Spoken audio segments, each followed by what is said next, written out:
Nothing compares to the energy of the purple and gold in person. In the arena, it just feels different. Don't miss your opportunity to catch the Lake Show live and soak up all the action. The best place to get 100% verified, secured game tickets all season long is Lakers Ticket Exchange. It's the official resale marketplace of the Los Angeles Lakers, where you can buy and sell tickets with other fans just like you. Lock in your seats now at Lakers.com/ticket exchange. That's Lakers.com/ticket exchange. Hey, it's Mace. It is the holiday season, best time of year for sports with bowl games and basketball matchups and playoff pushes, all happening at once. And while you and I are out making decisions every day, what gifts to buy, what to eat, which game to watch, there's one place where it feels good to be right. That is Prize Picks. New feature alert. Prize Picks now has early payouts. If your lineup gets off to a hot start, you may now have the option to cash out those winnings before the game even finishes. Is your fantasy season already over? Like mine, my team's a mess. With Prize Picks, I don't have to wait until next year's draft. Prize Picks let you play fantasy football every week. Pick your favorite players and win when they hit their projections. No draft required. Download the Prize Picks app today. Use code MACE, M-A-S-E, for $50 in lineups after you play your first $5 lineup. That's code MACE, M-A-S-E, $50 in lineups after you play your first $5 lineup. Prize Picks, it's good to be right. When pain keeps you from doing what you love, Hogue Orthopedic Institute gets you back to you. We are ranked number 18 in the nation and number 1 in Orange County for orthopedic and spine care by U.S. News and World Report. From the surf to the green, our world-class doctors are there, which is why more Californians choose Hogue Orthopedic Institute for orthopedic and spine care more than any other hospital. At Hogue Orthopedic Institute, there is no one better at getting you back to you. Proudly founded by premier physicians in partnership with Hogue. Learn more at HogueOrthopedicInstitute.com. Hey, fans! Welcome back to Fansville's Cheers and Tears. Oh. Okay, so like everybody deals with losing, right? To a rival on a last-second field goal. Whatever, it's fine. I'm totally fine. But I cope with losing with an ice-cold Dr. Pepper. Those 23 flavors are like so delicious. They totally wash away the pain of your college football team taking a big fat L. College football, it's a Pepper thing.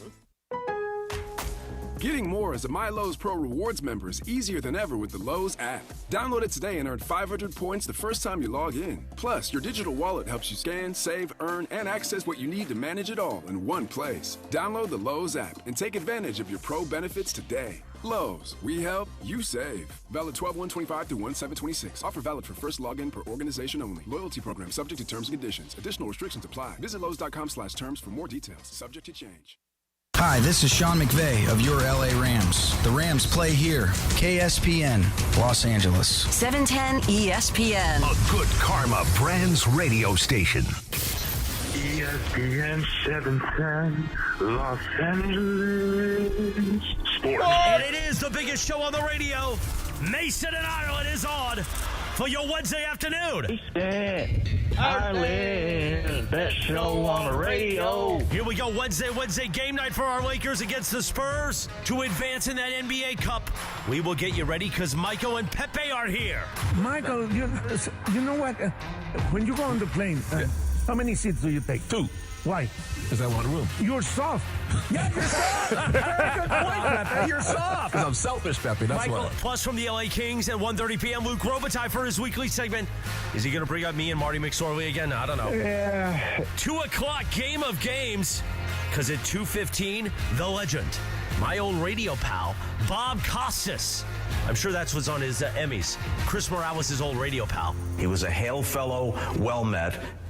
Anyway, and at 2:45, head coach of your Los Angeles Rams, Sean McVay, getting ready for Rams-Lions Sunday at SoFi. Jam-packed show, jam-packed Wednesday. Let's do it. It's Mason in Ireland, the #1 sports show in LA. Plus, producer Emily's here, producer Brian Cohen, social team in the back, Graham, John, Parker Bell, and you. So with that said, let's get this show on the road. The Hall of Famers, Mason and Ireland. Oh. Yeah. Your Wednesday afternoon right now. Good afternoon. Good afternoon. So now, wait a minute. Yeah, wait a minute. This really jumped out at me. I thought we made up. Yeah. Hail fellow well met. I thought you made it up. I thought so, too. I'd heard it somewhere. I'm like, whenever anybody passes away, I always First say, question, hail fellow well met. Brian, pull that drop out of there and so we can play it for Bob. Yeah. First question we're going to ask him is, where is this? Well, I'll look it up. And what was the context he used it in? Did he use it after somebody passed away, or did he use it in another? We use it like when somebody passes away, hail fellow well met. I was stunned when I heard that. Right. But Bob's way smarter than me, so he's probably using it the correct way as opposed to the way I started using it. It's Shakespearean? Is that true? Okay. Hail fellow well met is an English idiom used referring to a person whose behavior is hearty, friendly, and congenial. And so according to us, dead. Yeah, it doesn't necessarily mean dead, but we've always used it as dead. Yes. And Bob Costas, now I feel smarter. So Morales pulled that. Of everything Bob Costas has ever said, he pulled the hail fellow well met. The other question we have, do you think Bob Costas knows who Chris Morales is? That's a good test. Chris pretends like, oh, yeah, that's my old radio pal. Old radio I used to buddy. produce his show. Bob's like me and you. He's probably done 100 shows. And he's done, exactly. He's done so many shows. You don't remember every producer you ever worked with. Yeah. Your name is Emily, right? Oh, yes, Emily Hebel. Thank you, yes. Now, here's another meaning. It means person, usually male, who is heartily friendly and congenial, or more often is trying hard to appear so and overdoes it. And dead. Like, I'm trying to think of what an example, like Pete Campbell on Mad Men. You know how he's always schmoozing. What a random pull, yeah. You know why? Why? Mad Men's on Netflix. I started rewatching it. Now I watch it every night when I go to sleep. It's on HBO. That's right. Yes. It's the same place as West Wing. I love It's great. Mad Men. It is such a good show. And by the way, what a run by Don Draper. Literally slept with any attractive woman he ever met. Like in every show, he's got a different girl. I have thought about doing a Mad Men rewatch podcast and like going through every episode, but also having I'll do it with you if you want. a ticker for every woman he sleeps with. Yes, yeah. Every mistress he has. Right. But I mean, like, there's one where Sally's teacher who was attractive. Yeah. I think it was Linda Cardellini. I think it... No, she was a the neighbor. neighbor. Right. Okay. Oh, she was the neighbor, right. But anyway, he does sleep with... No, it was Abigail Spencer is who it was. And was the... And you know, so they go to like back to school night and he meets the teacher. And you know within 15 seconds of them meeting, they're ending up in bed together. Well, it happened because he was looking at the boxes. They were looking at the sun, and it was like the solar eclipse. And then that's he right. met her there, and then yes, there is the back to school night. But it doesn't it doesn't matter how they meet. He always gets them in bed. That's true. It's insane. Although what's interesting, and when he gets an attractive, assistant like Zooby Zooby Zoo. That girl, the Zooby Zooby Zoo. That girl Megan. Yes. Yeah, like as soon as she started working there, I go, they're gonna hook up. And then becomes his wife. I'll tell you this: my very good friend Stephanie Drake played Meredith, who was one of his assistants, one of his secretaries. Was Meredith a conquest? No, she was the cute little blonde girl who's in like she kind of then becomes the office secretary. Correct. Yeah. So she goes to make out with Don on the couch, and Don's like, no, you don't have to do this. You don't have. So it's like the one time he didn't take a conquest was my friend Stephanie. Well, and what's interesting, too, is as I'm rewatching, and I didn't pick on this first time, I'm very biased towards Elizabeth Moss, who plays Peggy Olson. Fantastic. It's the best character in all of TV. Well, that's where I was going. It's funny you should say that. Because she played Zoe Bartlett on The West Wing. She was the youngest Bartlett daughter. And she had a huge character arc. She gets kidnapped. It causes an international incident. And she's great. In every episode of The West Wing she's in, she kills it. Yeah. I think Peggy Olson. What did you just throw? Just it's a note just between us. Just passing a note. Passing a note. Share it with Would the you class? like to read it for the whole class? Well, obviously not. If you're throwing it to me. But I you'll think, see why. And he's opening it. Did you know that? And he's reacting to it. Yes, I did know that. Okay. Yeah. Okay. Yeah. But because it always changes I'm like, right. But I think Peggy Olson, is I've always thought that the best character arc, start to finish, is Walter White in the history of TV. Bryan Cranston starts as a science teacher with a special needs kid with cancer, who is meek and not really aggressive, and it's what you would do. It's how you would break bad if your son's life depended on it. Yes. And he turns into Heisenberg. Peggy Olson starts as this mouse-ish assistant. Yep. That doesn't really, is afraid to say anything, and turns into, by the time they get to the end where they get Emily in that big argument, she's a badass. where she goes into Draper and she goes, you know, you don't appreciate anything I do. You never, ever say thank you, and I do so much stuff for you. That scene is so good. And it's one of the great lines in TV history. John Hamm looks at her and goes, that's what the money's for. I pay you for ideas. Shut up. He goes, well, you could be nicer about it. No, I don't. Pay me. I pay you. You give me ideas. That's what the money's for. Right. That episode is The Suitcase, which is arguably the best episode of TV I've ever seen. So if you season 7, episode 4, Actually, The Suitcase. Season 4. Is it? If you episode 7? If you have never seen Mad Men, you got to go down that rabbit hole and watch it. It'll take you back to the 60s. Yep. When advertising and the other thing you should know about Mad Men that I'm going to warn you about in advance. Everybody smokes. Everybody. Yeah, everybody. And nonstop from the start of every episode to the end. But they do also talk about that, too. Like, they have, like, lung issues over time. They talk about how it changed. Like, even Don Draper, halfway through the series, has a whole letter in the newspaper that got him. Anyway. Yeah. It's so good. And as for last episodes, one of the best, if not the best. I will say, too, it's, like, about the Peggy Olson. I think that she is such a complicated woman, and I think that's the best description of her is that she is not a girl's girl, but she's also trying to fight her way through a male-dominated environment, but she's also she has this very interesting platonic relationship with Don Draper. Like, it's... Yeah, and it never turns sexual between those two, which is interesting. No, exactly. I think, too, the show is so... Nothing really happens, quote-unquote. It's a mood. It's a vibe. So if you haven't gotten a chance to see Mad Men, sorry we spoiled a lot, but you should... watch it. Yeah. Back in the days when you would go to the boss's office, he'd have a decanter of whiskey. So when I was in college, I had the greatest job in college. Mace's heard me tell the story before. I was the campus rep for Anheuser-Busch. Right. And my last 2 years, my junior and senior year. So when I wasn't in school, like during the summers, they would give me an office job. Yep. And I would, like, one year I delivered. I was on, like, working a delivery truck. 1 year I was in marketing. You know, they were taking care of me. And I remember that whenever we went out to lunch with clients, we had to drink. Right. Because if we didn't, it was a bad. It was a bad. So there were a couple of times where, you know, I was kind of a lightweight. I would have 2-3 beers, and I would look at my boss and go, you got to drive. Yeah. I'm like, do you do this every day? She goes, yeah, you can build up a tolerance for it. But, you know, if you're working lunch, 3 martini if you're working lunch. for us, you got to be willing to have a beer with the clients. And I went, okay. Yeah, I never know whether to drink in public social situations or not. Well, I try. Like I have a general rule. Dinner with the boss. Yeah, I have a general rule that if I'm out with a boss, someone that has the ability to fire me, don't drink. But I can think of a specific instance where you did not follow that rule. Right, when we were out with Chris Berry, we're out with Craig Karmazin.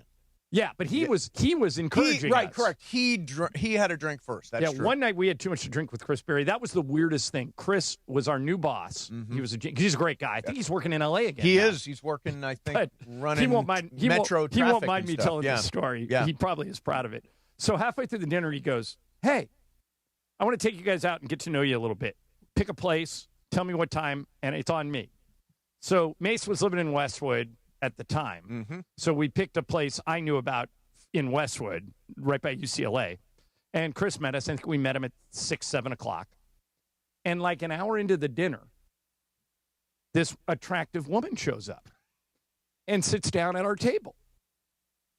And Mace and I are looking at each other like, what is happening? He invited a date to our dinner. He did. And he said, oh, you guys don't mind. I'm going to go out with her after the dinner. But it was so weird. Like, it's like when you got multiple meetings, and I got to meet with Mason in Ireland, then I got a date, and put them all together. Yeah. And we both looked at Chris and went, good for you, man. Have at it. By the way, Chris Berry is now the vice president of iHeartMedia 24/7 news source. Good dude. Yeah, good dude. Yeah. Yeah, really great guy. He was fun guy to work for. Yeah. All right, so big day, Mace. Yeah, big day, big night. I was telling Mason, listen to this, you guys. This is how weird the in-season tournament is, and there are 8 teams in the in-season tournament. So the story I'm about to tell you is times 8. Mm-hmm. So think of everybody that works for one of these 8 teams. Yep. Okay? So we play tonight. If we beat the Spurs at Crypto, I leave tomorrow for Vegas. Right. Okay? And then Saturday you'd play again, I right? play Saturday in the semis, probably Right. against OKC. OKC plays Phoenix at 4:30. We play the Spurs at 7. But OKC's 23-1. And if lightning strikes and the Lakers happen to beat OKC on Saturday, I would be gone for now. I'm staying in Vegas Sunday, Monday, Tuesday. We play the championship game Tuesday night. Win or lose. No, picture this. Let's say we win. Big celebration. Yep. Sure. We then, everybody cleans up after the celebration, and we get on the plane and go straight to Utah, where we play at the Jazz on Wednesday. So I am packed. I packed this morning for 8 days. There's a chance I might only be, if the Lakers lose tonight, I don't go anywhere until Saturday. Right, you just go home, right? Yeah, and I won't even miss a show. I would go to Phoenix on Saturday, play Phoenix on Sunday, and then come home. And you pack for very different climates. Right. Yeah, that's so true. I've got to pack for Utah, I've got to pack for Phoenix, and I got to pack for Vegas. It's better than Toronto, Philly, and Boston, which is what I just did. But that's the boat we're in. That's the randomness of the in-season tournament, right. Is that if you win, you keep going. If you lose, this is taking me back to when I used to cover the NCAA tournament, when I worked at KCAL. So a lot of moving parts tonight. And we found out, I texted Mace last night, texted everybody, no Victor Wembanyama tonight, which surprises me because he practiced full on Saturday. Interesting. But they're going to hold him out because they're worried about, he's got a calf strain, they're worried about an Achilles, so he's not playing. See, when you describe your schedule, I always think, no way, no way. And I always think of sliding doors because, when they came to us and said, let's put Mason and Ireland back together. Right. John you Lynch. You were on the Snyder show then. No. I was with John Lynch. Okay. Right. But I was down there working with Philly Billy Warndell. Right. And John Lynch, in a way to try to keep me, said, well, we can use you doing Padres games. Okay. And I immediately thought something about that is tempting, calling baseball games, doing play-by-play. And then I thought, play-by-play is not my jam, and I hate living out of a suitcase. So but had I done that, I wonder where... Well, I know I would still be here. Yeah, I can almost guarantee you the man walking into the studio right now, Michael Oh, my Thompson. God, those pants. Are those new Zuvas? Yeah, no, those are one of his regular Those gigs. are the classics? I'm going to bet on something. Michael, I'm guessing you have not packed for 8 days. You're hanging out, just waiting to see what happens tonight, right? Baby, this game's in the fridge. I'm all packed for 8 days. God, what an idiot. Wemby's not playing. You think we're going to lose to this team? I heard you with Billy Mack the other night on TV, and Billy told you do not use the refrigerator. No, I didn't. He did not grant you refrigerator permission. I revoked his refrigerator privileges years ago. He said, no, I don't do that. And you said, okay, then I won't.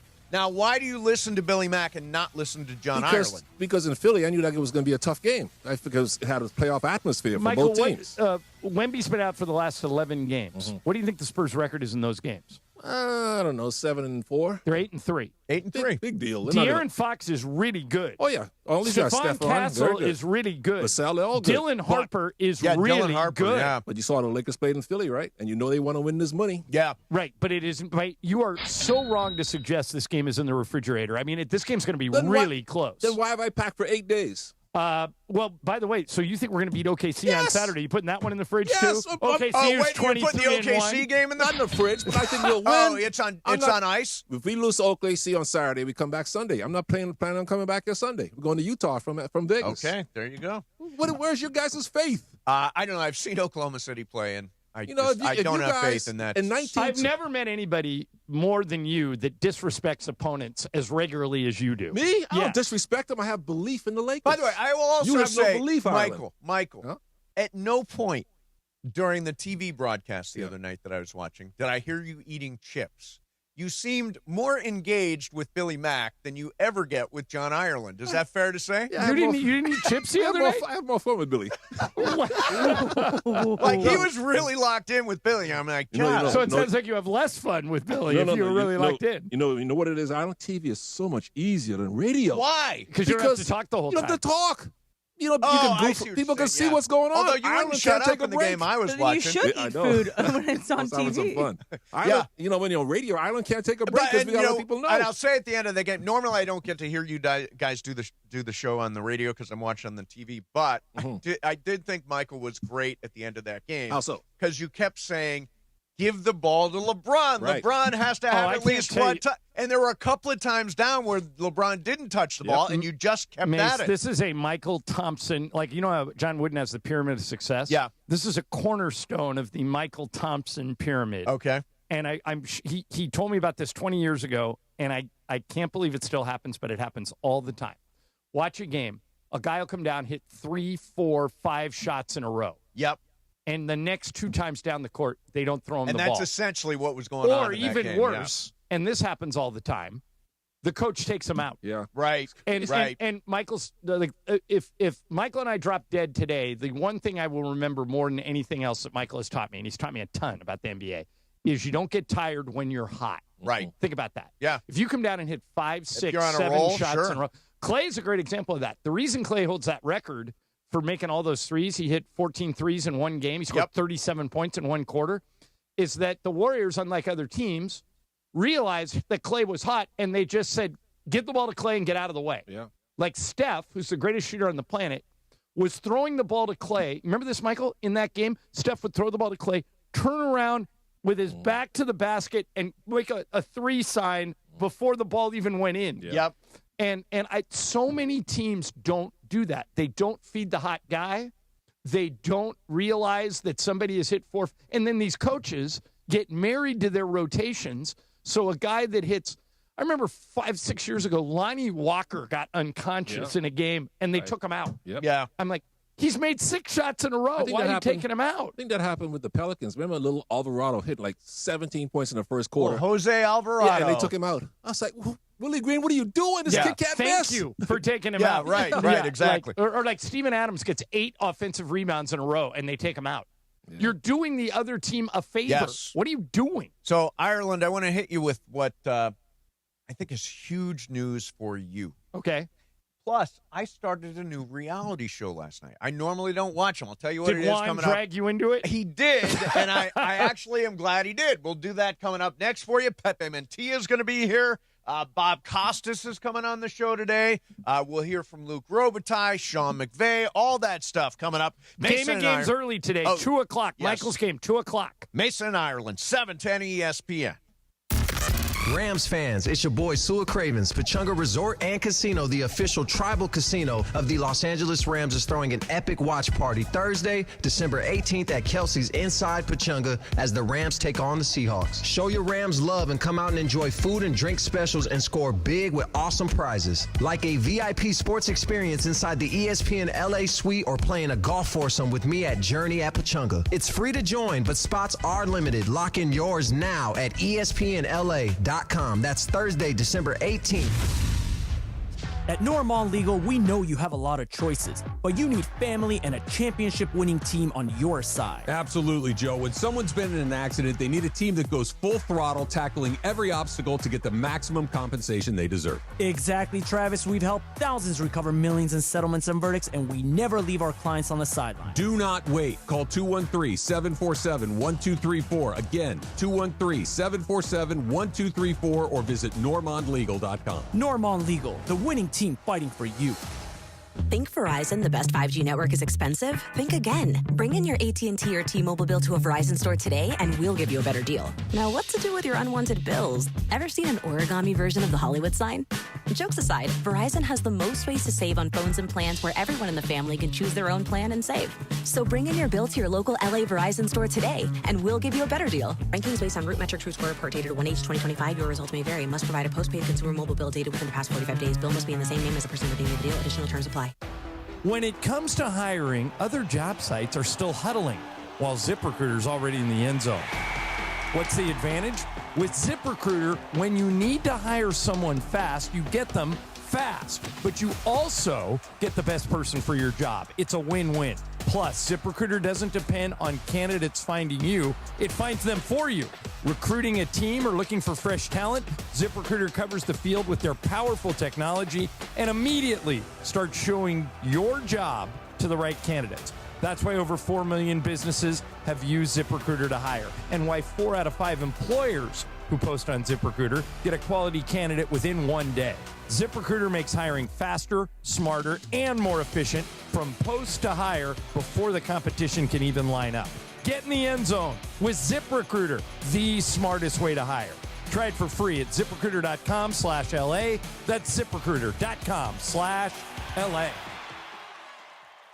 One of LA's best kept secrets in the heart of Los Angeles, East Central Hotel offers effortless accommodations and unparalleled accessibility. The East Central Hotel is for everyone looking for entertainment with their trendy spacious rooms, a renovated gym, and a patio lounge for breakfast, dinner, and drinks. Stop by their incredible Nixo Lounge before your next event at LA Live. Book your stay at eastcentralhotel.com or call 213-748-1291 today at Entertainment's official address. Switching to Progressive is a game-winning call. And that reminds us of other game-winning calls in the history of sports. So it was the fourth quarter and we're down by 5. Sweat pouring down my face. Suddenly it hit me. If only I could wrap part of the towel around my forehead. And that's how I became the first basketball player to wear a headband. Okay, not really a game-winning call, but it was a good call. You can make one too. Switch to Progressive and you could save hundreds. Progressive Casualty Insurance Company and affiliates, not available in all states. Getting more as a MyLowe's Pro Rewards member is easier than ever with the Lowe's app. Download it today and earn 500 points the first time you log in. Plus, your digital wallet helps you scan, save, earn, and access what you need to manage it all in one place. Download the Lowe's app and take advantage of your Pro benefits today. Lowe's, we help, you save. Valid 12/1/25 through 1/7/26. Offer valid for first login per organization only. Loyalty program subject to terms and conditions. Additional restrictions apply. Visit Lowe's.com/terms for more details. Subject to change. The OGs of LA Sports Radio. I'm a babyface and John's a heel. John's not a heel. Exactly. John's the heel. Mr. 1%'s a heel? He's a heel. Well, I'm Mr. 1% and I own it. Back to Steve Mason and John Ireland.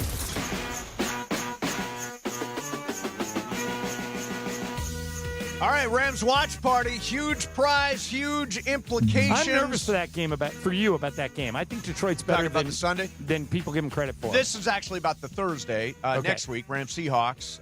Big game. Join us at Kelsey's at 5 o'clock. Kelsey's inside Pechanga Resort Casino. It is free to join, but you got to sign up at ESPNLA.com to save your spot, and you got a chance to play in a Sua Cravens foursome. Play your perfect combination at Pechanga Resort Casino, official California gaming and casino partner of the Los Angeles Rams. You were just talking about Rory McIlroy and a banana peel. Okay. And I never understand the rules of golf. This seems silly to me. It's a gentleman's game. Okay. Yes. So, Rory McIlroy is playing in a tournament in Australia. His ball lands on top of a banana peel. Which feels like the setup for a joke. Right. Like, who's got a banana peel? He is not laughing. Yeah. By rule, he could not move the banana peel because you're allowed to remove loose impediments around your ball. Right. Like if there's a rock or something like around your ball. A leaf. Yeah, you can remove that. But if the ball moves, right, then you got a one-stroke penalty. Yep. So it's like operation. Right, exactly. That's a good way of putting it. So McIlroy didn't think he could move the banana peel, and so he hit it. Right. And it only went about 30 feet, and he got a double bogey. Okay. I think Michael, this is another job for you as the Minister of Common Sense. I want to appoint Michael as Minister of Common Sense, and when you have issues like this, you just call the Common Sense Minister and explain the situation. And if I explain that situation to you, you would say what? It's so uncommon. It's not like sitting next to a tree or a branch or some fixed object where you're not allowed to move the ball. Not something like a natural thing, not a man-made. Like a sprinkler head, if it's on a sprinkler head, you can move it off. You get relief. But if it's something like trash, like on some piece of paper sitting on top of, or a banana peel, some kind of trash, you should be able to move the ball and replace it. You know, this game started in apparently the Irish say they invented golf, Scottish. right? The Scottish, they say. So back in the day when the Scottish were playing golf, they made a bunch of rules, including you've got to play it off the banana peel.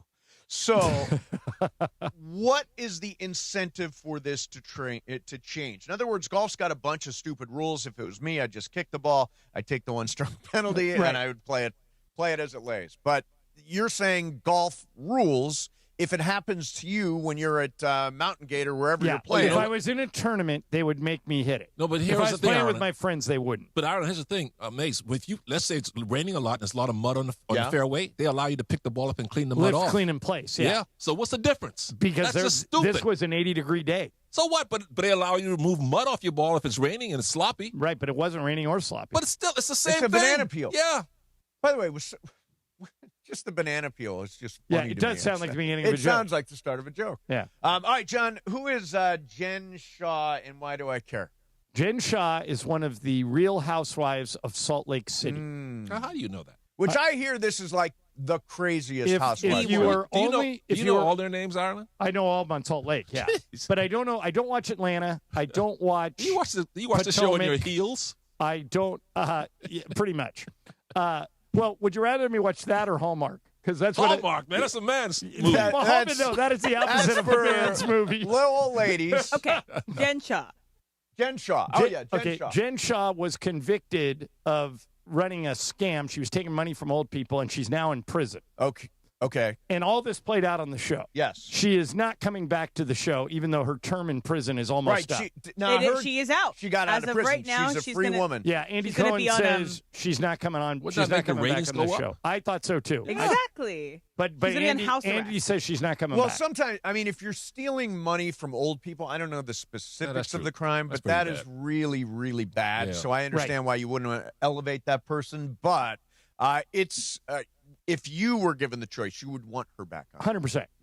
Yeah. She's also besties with your girl, Elizabeth Holmes, in prison. They were in the same prison, and they were besties. They would go on walks together. They started forming women's groups in the prison. So this is an interesting story for you as well, man. I just had Elizabeth Holmes on TV last night because it's my go-to-sleep documentary.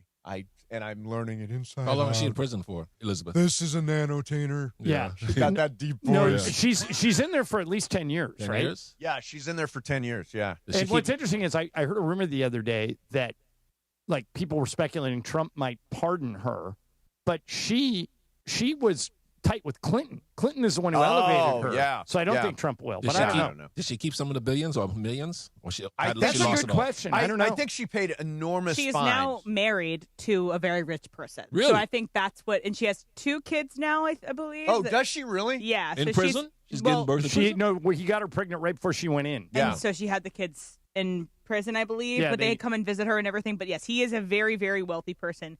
She married him. Wow. See, I keep telling Bergman, you know what it's just as easy to fall in love with somebody with money as it is not. Do you know what a nanotainer is? I like her voice. Yeah. As Ireland always Her says, voice is very sexy. she's just misunderstood, right? She is Ireland? misunderstood. And everybody else misunderstood. Jen Shaw misunderstood. Yes. My favorite, Whitney Rose on that show, who's just a train wreck, misunderstood.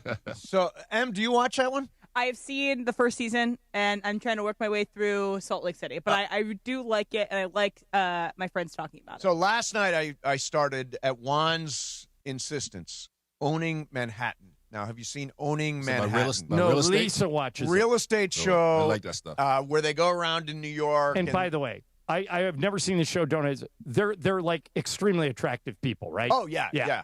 And the guy. Like, if you watch any, like, Selling Sunset or Selling the OC on Netflix. Oh, well, they stole. The guy that is this one came from one of those. One of those. Yeah. The people on those shows, particularly the women, all look like models. Yes, they do. I wonder if they even have real estate licenses. And by the way, the real estate in New York is crazy. I mean, these like a apartments, closet is super $250 expensive, million. right? Yeah. I mean, just like the most amazing stuff. But I started watching that last night. And in fact, they sold the building that Anna Delvey tried to acquire for inventing Anna. Basic. So basic. You're so basic. Boy, we've had a really weird first half hour of the show. Yes. Have we No, not? but coming up, Rick Neuheisel says he's got an idea to save college football, and I think he might be right. Right. And by the way, I got an alternative idea I want to throw out there, too. Mason and Ireland. Let's see. Oh, and the Kings. Yeah, we'll talk some Kings with Luke Robitaille coming up. All that stuff on the way. Mason and Ireland, 710 ESPN. All right, time to tell you about National University. If you are a veteran, this organization is veteran-focused, veteran-founded. You can go to National if you're not a veteran, but if you are, they open their doors and then some for you. Born and built right here in Southern California, NU has more than 150 degree programs, credentials, and certificates. And here's the best part. They make it achievable on your schedule. So if you're what they call an ander, in other words, you have a family and a job and a hobby, and you don't think you have time to go to school, think again. 4 and 8 week online courses, a generous transfer credit policy, and millions handed out in scholarships last year. So NU's got everything you're looking for on your schedule. Go to their website. It'll answer any questions you have. NU.edu. NU.edu. They're a proud sponsor of the Lakers. They're a proud sponsor of ESPN LA. And you can get a college degree at National University. Check them out at their website. NU.edu, National University. It's Evan Cohen. I was going to make this looky promo about the fact that tonight is Lakers Spurs at crypto, and that we want the Lakers to win so they could play the Thunder on Saturday. And of course, you can hear CeCe's reaction as a Lakers fan tomorrow morning, since he is the #1 Lakers fan of Unsportsmanlike. But I mean, we're not going to talk about the idea that I have a better throwing motion than Phillip Rivers, because I do. I mean, he's 44, I'm 45. Who's to say he would be better than I would be? I'm just saying. You can hear more of this. Yeah, this on Unsportsmanlike with Evan Canty and Michelle tomorrow morning, 3 to 7 a.m. on ESPN LA. Disney on Ice invites you to an adventure that's off the charts as DJ Mickey and his friends remix your favorite tunes from The Lion King, Frozen 2, Moana, The Little Mermaid, and Wish. Plus, the party goes off the charts when special guest DJ Stitch takes control. Every beat creates a magical moment. Only at Disney on Ice, Let's Dance. Playing the LA area December 11th through January 4th. Tickets on sale now. Visit DisneyOnIce.com today. Park, party, and play at Hollywood Park Casino. Join Travis Rogers, Sua Cravens, and me, Chris Morales, for the ESPN LA Rams postgame show. Live from Hollywood Park Casino. Win prizes like signed sports memorabilia or tickets to an upcoming LA sporting event. While you're there, enter for a chance to win a brand new Pedigo e-bike. And I'm putting Rams fans on the air live from HPC after the game. Hollywood Park Casino is LA's hottest card room and the only place where you can party and play 24/7. Hollywood Park Casino must be 21 and older. Discover the bold taste of tradition with Amor Salsita homemade authentic salsas. Hi, this is Jerry with Amor Salsita. From dipping your chips, marinating your favorite dish, topping your tacos, Amor Salsita brings the vibrant flavors of Mexico straight to your table. Salsas with smoky, juicy, chunky tomato, roasted tomatillos, and mango habanero flavors. Visit AmorSalsita.com and discover the flavors and recipes. Pick up your Amor Salsita at any Albertsons, Vons, or Pavilions in the produce department. From our kitchen to yours, Amor in every bite. Hey, Dad, I gotta come clean about something. Okay. I only paid for a brand new Hyundai Tucson. Oh, you might be on the naughty list. Deal's so right, it almost feels wrong. The Hyundai Getaway Sales Event. Get 0% APR for 60 months, plus 0 payments for 90 days on all Hyundai Tucson, Tucson Hybrid, Santa Fe, or Santa Fe Hybrid models. Visit your local Hyundai dealer today. Offer ends January 5th. Call 562-314-4603 for details. This college football moment is brought to you by ServPro. College football teams have moments they recovered from and made it like it never even happened. Like on September 24, 2016, when Tulsa found themselves down 31-0 to Fresno State. With 10 minutes left in the second quarter, Tulsa fought back to tie the game at 41. And then won 48-41 in double overtime. ServPro. Like it never even happened.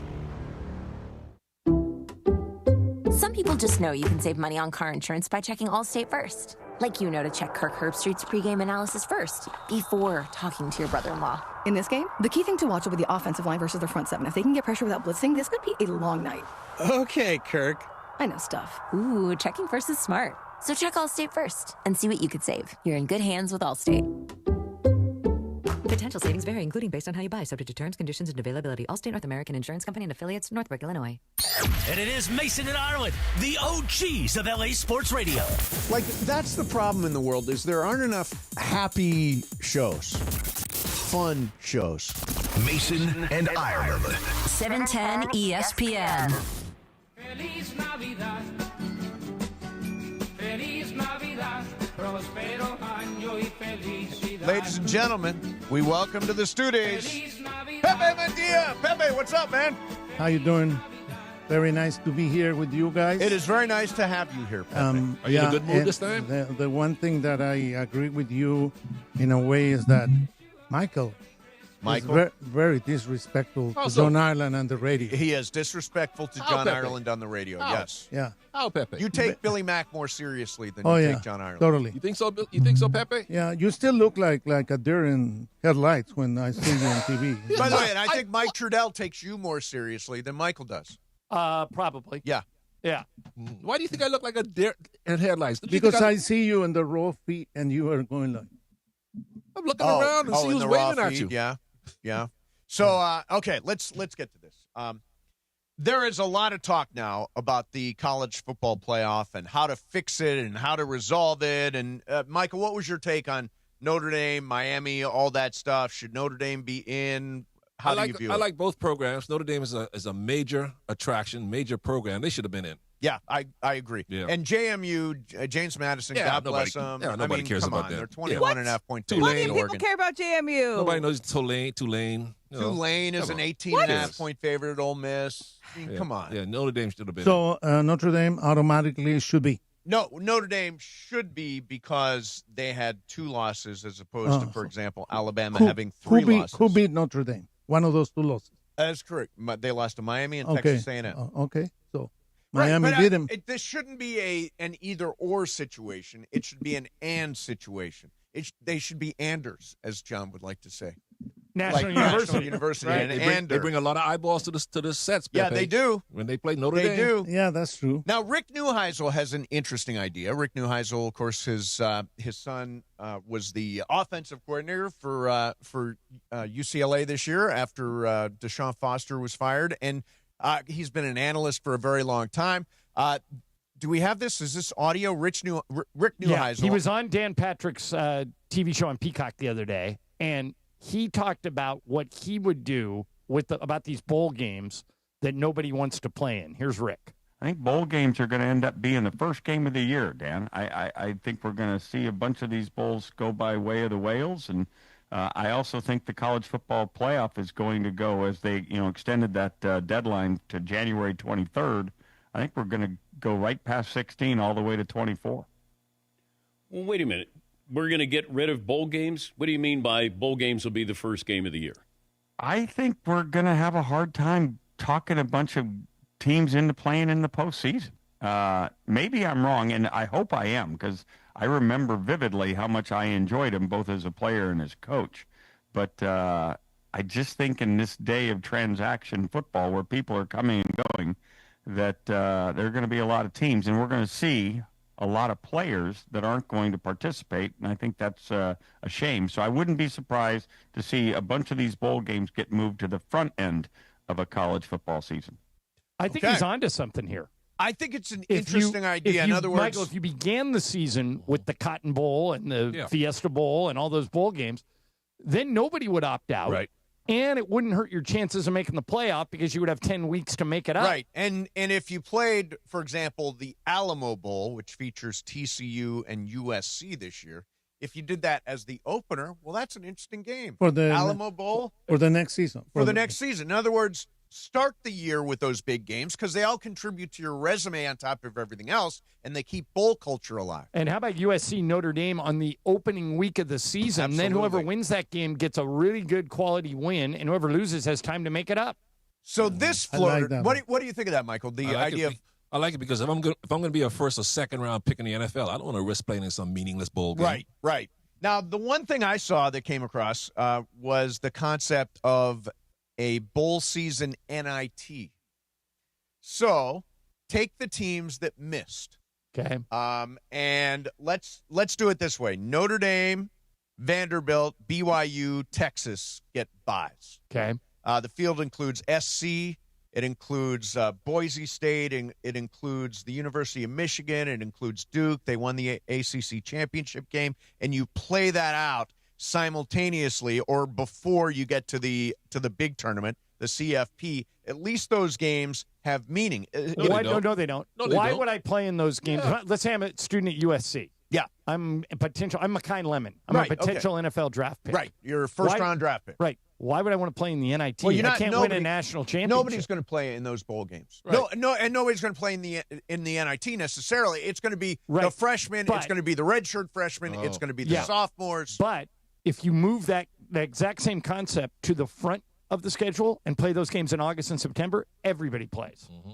Yeah, and in that case, everybody's going to play because it's the beginning of the season, and it's totally different because at the end of the season, nobody wants to play for that reason. You don't want to get hurt. You don't care about the bowl. Yeah, I understand why a senior or somebody that's or a junior drafted. That's headed to the draft, all that stuff. I understand why they wouldn't want to play. No. I still think the big mistake Notre Dame made was passing on a bowl game altogether. One, it makes them look like sore sports. No, I like that. We're going to take our ball and go home. Yeah, your heart's not in But it. on top of that, you get a month's worth of practice with guys who are young guys that you don't have access to until spring practice. I think those practices are valuable. And by the way, it also goes, if you're a head coach, there's a huge difference for Lincoln Riley between 10-3 and 9-4. There's a big difference because they will look back at that and say, yeah, he had 4 losses that year. People include the bowl game. When you first said that, I thought it's a one-game difference. You're not making any sense. But then I thought about it. A 10-win season is significant. Yeah. It does make sense. I don't know why that is, but there's a much bigger, in my head, there's a much bigger difference from going 10-3 versus 9-4. And let's say if you go 9-4 and 8-5, those are pretty much the same thing to me. Correct. But if you get to 10, it means something. Well, even like, for example, USC was 7-5 going into a bowl game a couple of years ago with Lincoln Riley. They won the bowl game. I forget who they beat. 8-5 sounds. I think that was the game when Miller Moss threw 6 touchdowns. I think it is. But 8-5. That was the Holiday Bowl against Louisville, I think. Yeah. There you go. Yeah, but the other thing that I like is to have USC and Notre Dame play the first game of the season.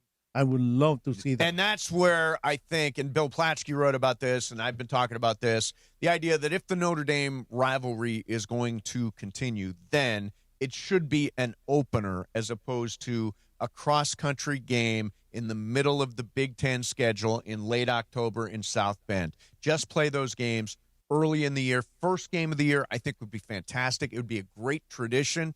Yesterday, Ryan Abraham was on with us from USCFootball.com.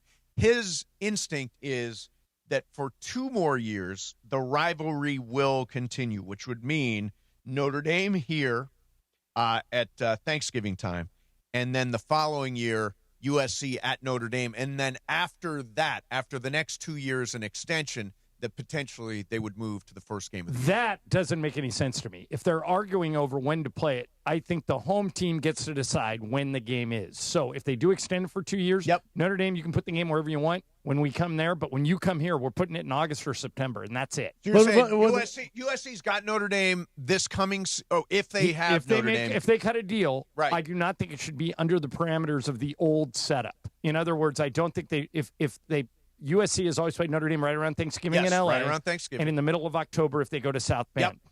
No, it's not good for USC to play Notre Dame at the end of the year. So USC gets to decide when the game is. I'm the home team. I'm calling the shots. You take it or leave it. And I think USC needs to be a little bit of an a-hole here. And they need to go to Notre Dame and say, look, you need us more than we need you. Right. We already have Ohio State, Michigan, Penn State, and Indiana on our schedule. You have Syracuse, Navy, Army, and Stanford. Yep.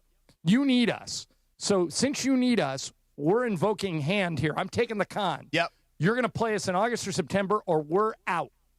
And I would also give them a deadline until the end of this month and say, we got to set our schedule. Yeah. So you guys take this or leave it. We'll come to you, and you can tell us where you want the game. But when you come to us, we're dictating terms, and that's it. Why can't it be at the beginning of the season all the time? Because Notre Dame doesn't want that. Right. Well, Notre Dame doesn't want, I think if it continues past the Pepe, 28th season, then we go to the early season That's the thing game. that Notre Dame got burned on this year. They had 2 losses right at the beginning of the season, and they thought they could make it up, and they didn't. They got shut out anyway. I mean, if you're good from the beginning to the end. Period. Not true. There are a lot of teams that are better at the end of the year than they were at the beginning. Yeah, but if you're not good from the beginning to the end, like look at Indiana and Ohio State. Mm-hmm. I mean, they were really good from the beginning to the end. Yes, they were. Yeah. Yes, they were. But if I'm USC, I'm dictating terms and I'm telling Notre Dame to shut up. And you need us more than we need you. And by the way, next year, Ohio State at the Coliseum. Oregon Bring at the it Coliseum. They are at, ideally, probably Notre Dame at the Coliseum, and then they're at Penn State. That is a meaty schedule. Right. All right, coming up next for you, going to do some icebreakers. And on top of that, my question is, could UCLA be the next Indiana?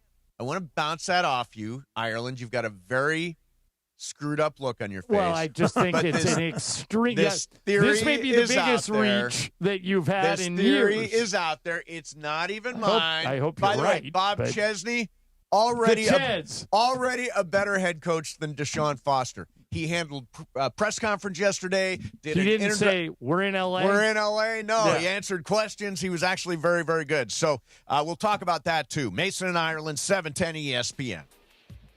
Let me tell you about Prize Picks. Oh, last night. I did not check and see how I did. I played an NBA lineup last night. If you're not playing Prize Picks, what are you doing with your life? Brian, did you play last night? I did. I did another two-man lineup, and 2 days in a row I hit. So You Brandon hit Ingram again! over, and Josh Hart over, both on points. 2 days in a row with Very the nice. two-leg parlay. Very So nice. that's going to be my new thing. The action is always more fun with Prize Picks because right now you got bowl games. We've been talking about that and the college football playoff and NBA matchups like Lakers Spurs tonight and college basketball you can play with and hockey. You can do combine them into one lineup. It feels good to be right when you're on Prize Picks. Brand new feature alert. Prize Picks offers early payouts. If your lineup gets off to a hot start, you now have the option to cash out those winnings before the game even finishes. And if your fantasy season is already over like mine is, you don't have to wait till next year's draft. Prize Picks lets you play fantasy football every week. Pick your favorite players and win when they hit their projections every week. No draft required. Download the Prize Picks app today. Use code MACE, M-A-S-E, $50 in lineups after you play your first $5 lineup.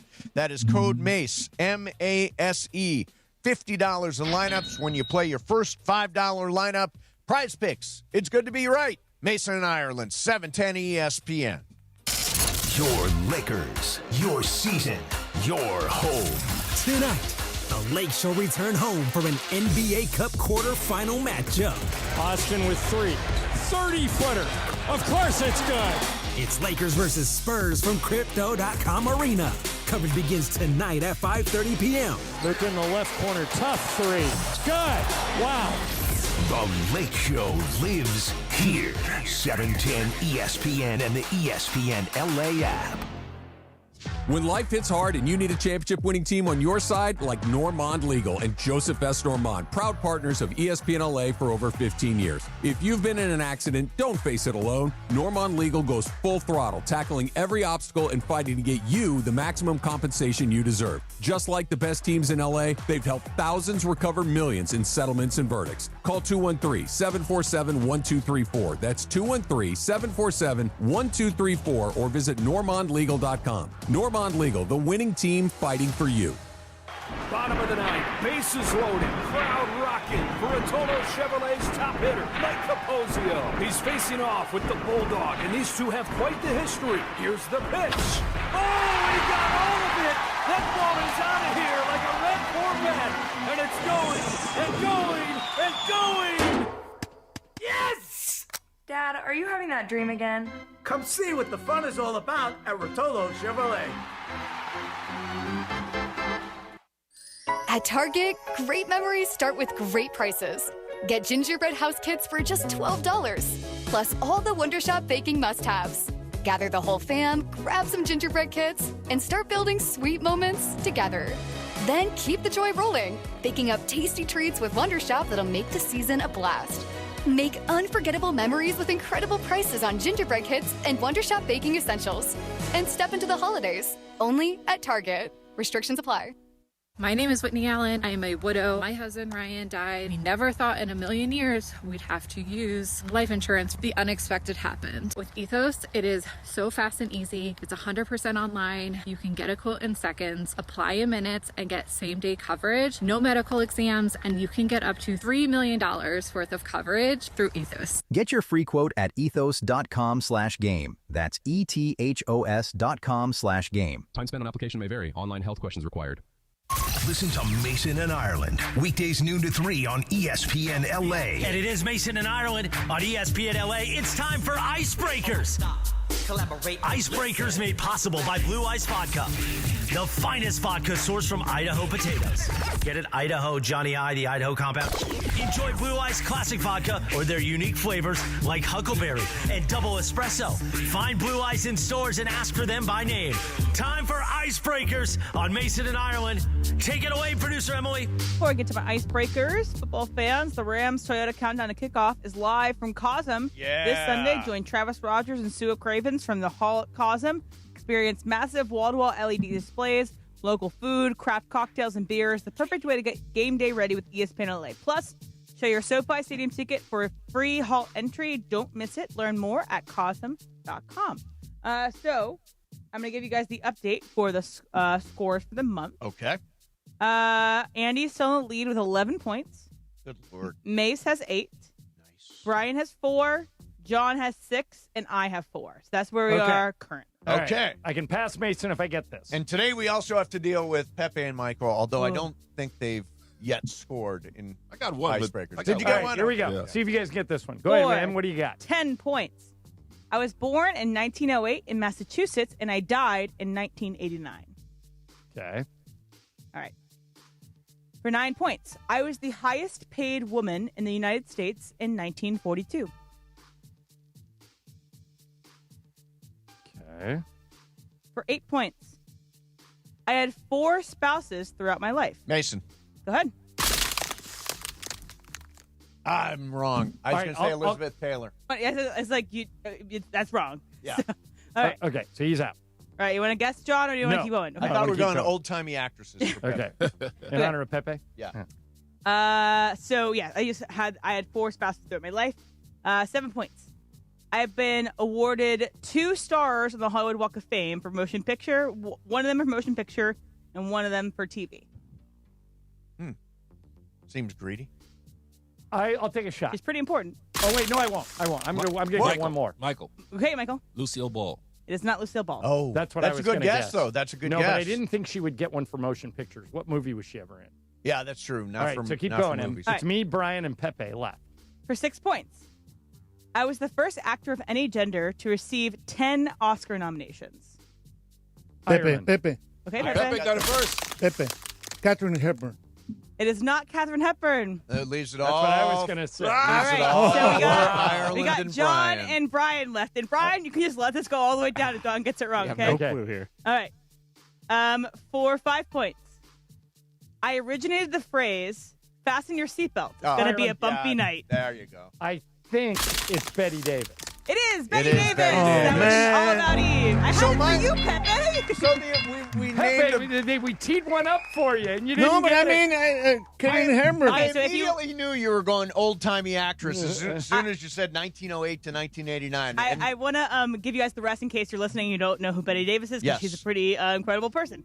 So for 4 points, I had a long-standing feud with Joan Crawford, and my alleged feud was eventually turned into a 2017 limited series by Ryan Murphy called Feud.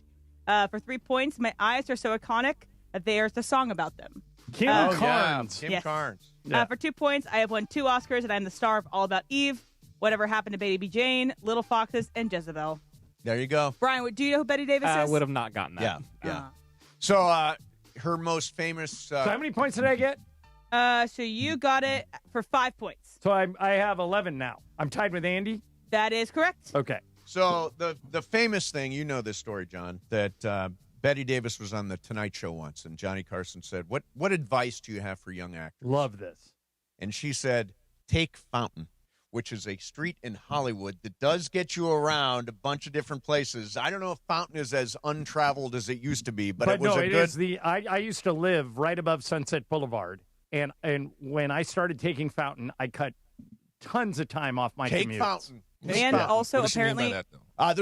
There's a street I know, called Fountain. But why was that a good advice? It's a shortcut to everything. advice instead of giving her advice for their career, advice of how to get around. How to get around. Additionally, Exactly. for All About Eve, she's so hoarse in that movie because she's in the middle of a divorce, and so she was fighting all the time, so she had no voice. But it turned iconic for the movie. Exactly. So what movie what's that? All About Eve. Great movie. John, who is it sponsored by?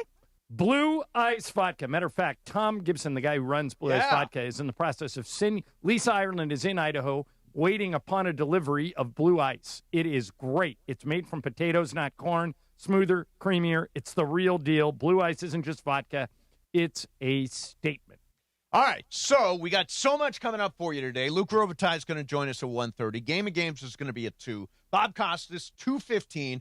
And Sean McVey at 2:45. So the show is loaded. We've got Pepe and Michael here as well. And we're going to do some sports graffiti. So if you got a question, particularly NBA related, today's a great day for it. Tonight, it's Lakers versus Spurs in an NBA Cup quarterfinal game. Winner goes to Vegas, faces OKC on Saturday. We've got the Rams getting ready to take on the Lions. I'm not feeling super confident about that. We'll do that. Coming up for you. OKC. Might face Phoenix. Yeah, Michael. Yeah. You want to bet? Yeah. You want to put a little mid? money Oh, on wait, that we one? can't. Yeah, We can't bet on NBA. Yeah, we can't bet on NBA. And, of course, college football playoff, maybe you got an idea. They're 877-710-ESPN, 877-710-ESPN. Going to get your calls in here coming up next. In the meantime, the Hyundai Getaway Sales Event is going on right now. You can get deals so right, it almost feels wrong. So when I started working with the Southern California Hyundai dealers, I said, I want to drive everything. I want to know your fleet of cars, and I found out that every one of them is spectacular, depending on what you want. Like, for example, I went with a hybrid. I went with the Elantra hybrid. Love it. Maybe you want a stylish Sonata, a nice sedan, like Momo's brother got from the Southern California Hyundai dealers. Or you want to go EV, like the Ioniq 6, or you want to see something amazing, check out the Palisade SUV. Spectacular. With America's Best Warranty, you get confidence now and for miles down the road. Visit your SoCal Hyundai dealer today. It's the season to save at the Hyundai Getaway Sales Event going on with your Southern California Hyundai dealers right now. Mason and Ireland, 710 ESPN. Hi, it's LeBron. The Lakers play here. 710 ESPN. KSPN, Los Angeles. A good karma brands radio station. Rams fans, it's your boy Sua Cravens. Pechanga Resort and Casino, the official tribal casino of the Los Angeles Rams, is throwing an epic watch party Thursday, December 18th at Kelsey's inside Pechanga as the Rams take on the Seahawks. Show your Rams love and come out and enjoy food and drink specials and score big with awesome prizes. Like a VIP sports experience inside the ESPN LA suite or playing a golf foursome with me at Journey at Pechanga. It's free to join, but spots are limited. Lock in yours now at ESPNLA.com. That's Thursday, December 18th. LA, the countdown is on. The Bucked Up LA Bowl, hosted by Gronk, returns to SoFi Stadium on December 13th, featuring the Mountain West champions going head-to-head with a former Pac-12 rival. Be part of the live atmosphere, cheer on your team, and experience college football like never before. Tickets and premium suites are on sale now. Don't miss out on the action. Visit LABowlGame.com and secure your seats today. That's LABowlGame.com. Hey there, it's James Worthy. If you work in an office, make deliveries, or you're a labor worker and have back, knee, and shoulder pain, IceBod Active is for you. The first wearable cryotherapy that lets you stay active as you recover. Our compression wear has pockets that fit flexible ice-cold gel packs that mold to your problem areas. I don't endorse much, but when I do believe in something, I get behind it. Everybody I've turned on to IceBod loves it. 30-day money-back guarantee and free shipping. IceBodActive.com. Hey guys, it's Cap. Here's the scenario. Your home is flooded and the damage is severe. Now it feels like your insurance company is turning on you. They won't approve a replacement living arrangement and the adjuster leaves you in the lurch. Take a breath and call Avner Gatt, one of Southern California's largest public adjuster firms. Avner Gatt knows how to fight back when your insurance company makes you feel like a criminal, leaving you with no hope of getting into your home and getting it all back together. With decades of experience and a passion for helping people, Avner and his family take the call themselves. So whether you have a toilet overflow, a broken water line, a burst supply line, a broken fire sprinkler, whatever the water damage is, you call Avner Gatt today at 818-917-5256, or you go to avnergatt.com. It's 818-917-5256 or avnergatt.com. You call, Avner answers, he says hello. Your claim is our game, avnergatt.com. And it is 1 o'clock in the Southland on the biggest show on the radio, Mason and Ireland. And it's time for Let's Talk About It on Sports Graffiti, like we do every day at this time. Sponsored by our friends at BetterHelp. Mental health is health. Visit BetterHelp.com/timeout today for 10% off your first month of therapy. BetterHelp.com/timeout. Now let's do it. Let's talk about it on Sports Graffiti on Mason and Ireland. All right, here we go to Sports Graffiti time. Hey, got a line open, 877-710-ESPN. How often do you get to talk to Michael Thompson and Pepe Mantia and John Ireland? Steve Mason? Doesn't happen very often. We're all here together. Let's get to the phones. Is it my phones or your phone? My phone. Let's start with Cameron in Lake Forest. Cameron, you're on Sports Graffiti. Go ahead, Cameron. Good afternoon. Good afternoon. So I have a little Lakers mock trade. Yeah, good. How about Vanderbilt? Yep. Connect and a first-round pick for Herb Jones and Trey Murphy III. No way New Orleans would do that deal. No way would they give up Trey Murphy and Herb Jones for not even a rotation starter. Yeah. Yeah, that's a terrible trade for New Orleans. But, I like the way you're thinking. It's a terrible trade for New Orleans. Keep thinking. It's not as obvious as some of the trades I hear, but it's still not. That one's not happening. That's a no-go. 877-710-ESPN. How about Rich in Downey? Rich, you're on Sports Graffiti. Hey, Rich. Hey, good afternoon. Quick question. I got a ton of hate online for posting this. I said Chris Paul is in the top 10 point guard of all time. Yeah, you're right. You said he is or isn't? You said he is or he is not? He's not a top 10. No, you're wrong. You're wrong. Yeah, you're wrong. He's by the way, Rich, he's top 5. Hate to break it to you. He's top 5 all time. He's that good. Why do you think he's Chris? Rich? Why do you think he's not? I just say lack of support as far as like when he's in the playoffs, he's not available. All right, let me hear your top 10. Do them fast. All right, Magic, Isaiah, Curry, Robertson, Stockton, West, Nash, Westbrook, Payton, and Kidd. I put him ahead of Westbrook. I'd put him ahead of Kidd. But by the way, your top 5, I might have to come around because I think read your top 5 again. It's no order, but I think my top 5 is Magic, Isaiah, Curry, Oscar, and Stockton. Those guys are all better than Chris Paul. Yeah. So you're right. I'll meet you in the middle. I'll say top 10, but not top 5. Ahead of Westbrook. Yeah. Chris Paul, Jerry West. Well, Gail Goodrich and Jerry West were kind of both combo guards. Iverson? He was a shooting guard. I would put Chris Paul ahead of Iverson. Yeah, Iverson was a point guard. He was a gunner. Yeah, he was gunner for but sure. But he did have the ball a lot. He had the ball a lot. Yeah, but like Isaiah Isaiah and Dumars both brought the ball up. Michael played against those teams. They were combo guards. Yeah. Curry and Clay were kind of. I mean, Clay's clearly a shooting guard. Yeah. So Steph's not a shooting guard. Right, they were combo guards. It's true. Yeah. Let's go to Sean in Lomita. Hey, Sean, you're on Sports Graffiti. What's happening? Hey, guys. I just want to have a shout-out to all coaches out there coaching our youth in high school.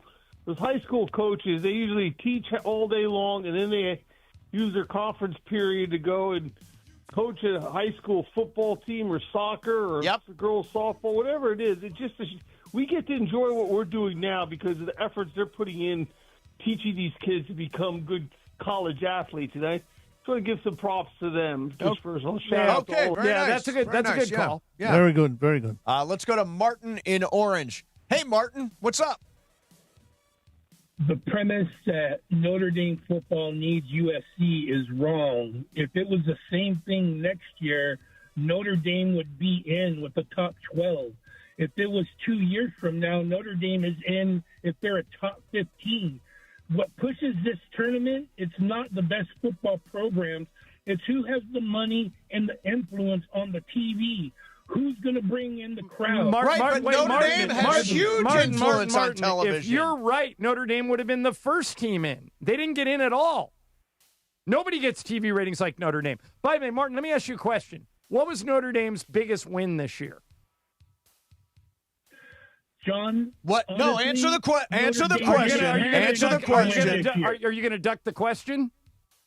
No, I said Notre Dame didn't have any big wins this year. They beat USC. That's their biggest win. That's right. In their 10-game winning streak, the best team they faced was USC. And they live and die to do that, to beat USC. Yeah, I think you're wrong, but thanks for calling. Yeah. Yeah, I mean, USC does not need Notre Dame. They're in the Big Ten now. Right. They're going to play Indiana, Ohio State, Michigan, and Penn State. Yep. They have plenty of chances for quality wins. Tell me Notre Dame's quality win this year. Yeah. They have one. USC. Right. Let's go to Perry. Oh, by the way, 877-710-ESPN. Got a couple lines open now. Let's go to Perry in Bakersfield. Hey, Perry, what are you doing, man? Hey, guys, I got two things, and first one's for Pepe. I might be the only one that waves at you every game. I actually wave. Thank you. Perry. Thank you. Thank you very much. Thank you. They know that. These guys know that. They don't take it. Perry, what section are you? Are you going tonight? No. Here is what I have to finish off, though. After Pepe's last terrible loss to the Rams to the Carolina, that take was so bad. I am now for the rest of the season. I'm not waving. I am not waving. Perry, it's a good point. Did you put that game in the fridge or something? He declared the game. He I didn't he said the declare season's anything. over. No, he said the I Rams didn't. are dead. Don't That's point a bad at me. sign. Don't He point said your that's finger a at bad me. sign. Don't point your finger at me. not pointing. No, yes, you are pointing. Don't put your hand. No, I didn't say that. You guys don't understand. I didn't say that at all. Yeah, he sailed on the Rams. Let's go to Ed in Ontario. And you choked on Bette Davis. You're having a bad day. Ed, you're on Sports Graffiti. Hey, Ed. What's up, guys? Ed Hart. Good to hear you again. Hey, Ed. Hey, what's going on, boys? So I got to ask you a question. And questions. First of all, Pepe, I have pictures with myself with Jaime Jarrín and with Fernando. I got to get a picture with you someday. My three favorite broadcasters in Espanol. Got to do that someday. Very nice. But and Michael, love you as well. Love you as a player. Love you as an announcer. John, what's the deal with Big Game James and all these traffic reports he's doing on Instagram? They're very popular. Every now and then, and I'm like, yes, Ed, I'm often with him when he does those. Sometimes I'm actually holding the phone. He's like up on the side of the... Yeah, the overlooking the 405. Yeah, the fifth hole at Mountain Gate overlooks the 405, the fifth hole on the lake course. Now, the lake course has been closed lately for repairs, so he's not doing as many of them. But when he does them, he gets an overwhelmingly popular response. A lot of people love him. Unlike Michael when he goes on TV. Nice. So the Reddit community has embraced James as doing traffic reports. So, yeah, he does them, and people love him. Thanks, Ed. Let's go to Mike in Santa Fe Springs. Hey, Mike, you're on Sports Graffiti. What are you doing, Mike? Hey, quick question for the group. Who had the better career and who's the better player, Michael Thompson or Klay Thompson? That's a Trace? good question. Trace. Michael won 2 titles. Was Trace on the Dodgers in 2020? He said Clay, not me. No. Oh, did you say Clay? Sorry, Clay. Clay. Yes. Clay's had a way better career than way you. better. Oh, yeah. Clay's going to the Hall of Fame. Yeah. Michael's in the Bahamian Hall of Fame. That's right. That counts. Yeah. Let's that go. counts for what? Sure it does. It counts. Let's go to Solomon, Lake Balboa. Hey, Solomon, what are you doing, man? Hey, I'm good, guys. Now I'm hitting a home run here, getting in. I appreciate it. Just a quick question. Alan Slewa, who I know used to work for the station. Sure. He was talking about why LeBron gets so much grief from so many Laker fans. Right. And, man, the venom that came after him about LeBron, I'm going to say this. I think on the court, greatest all-around player of all time, every position, like you said before, did everything, excellent, right? Not maybe the best of each position, but did every position. Greatest all-around basketball player on the court. I think he gets grief because off the court, the man is hated by a lot of people. Yeah, And some of his Well, I mean, shenanigans, Solomon, you know, I don't know how much you listen to us these days, but this is the number one complaint that our listeners have. They don't like LeBron. Right. And I've never understood. And I think people love the player. The act has gotten tired. Right. And that's essentially what. And I will what say it something is. else. Michael Jordan is the greatest player in NBA history. Mm-hmm. LeBron had the One of best career. Interesting. LeBron had a better I career. think you just dismissed Kareem. Because And you Wilt. do all the time. Me? Yeah. I always say Kareem's the greatest. Better than Magic. Yes. You told me Magic was the greatest leader, but Kareem's a better player. Oh well, you're just What's the playing with words there. No. One's the greatest leader. Yes. One's the greatest player. Yes. Yeah, There's a difference. But it's a good point. The player could be really good at playing basketball, but then people don't like him off the court. Right. It's all the other stuff. I mean, everybody. Look, if you were just talking about LeBron, the player, what he does on the floor, it's hard to be critical of that. It's easier to be critical of all the stuff that goes along with him, the random tweets and the trolling and all the stuff that he does. That's the part I think that annoys people. Let's get one more in here. Let's go to Brian in Orange. Brian, you're on Sports Graffiti. Last call of the day. Make it a good one, man. Hey, guys. I might be calling the wrong day, but I just wanted to get your idea of who I should start tomorrow or on Sunday, Matthew Stafford or Josh Allen. Okay, Stafford versus the Lions, I think Josh you Allen. have to start Josh Allen. There is never, and I love Matthew Stafford, but there is never a game where if you have Josh Allen and he's healthy, that you should not play Josh Allen. And here's why. He had a game this year where he had 3 touchdown passes and 3 running touchdowns. Yeah. 6 touchdowns. In fantasy, Josh Allen is the number 1 overall pick. And look what he did last week.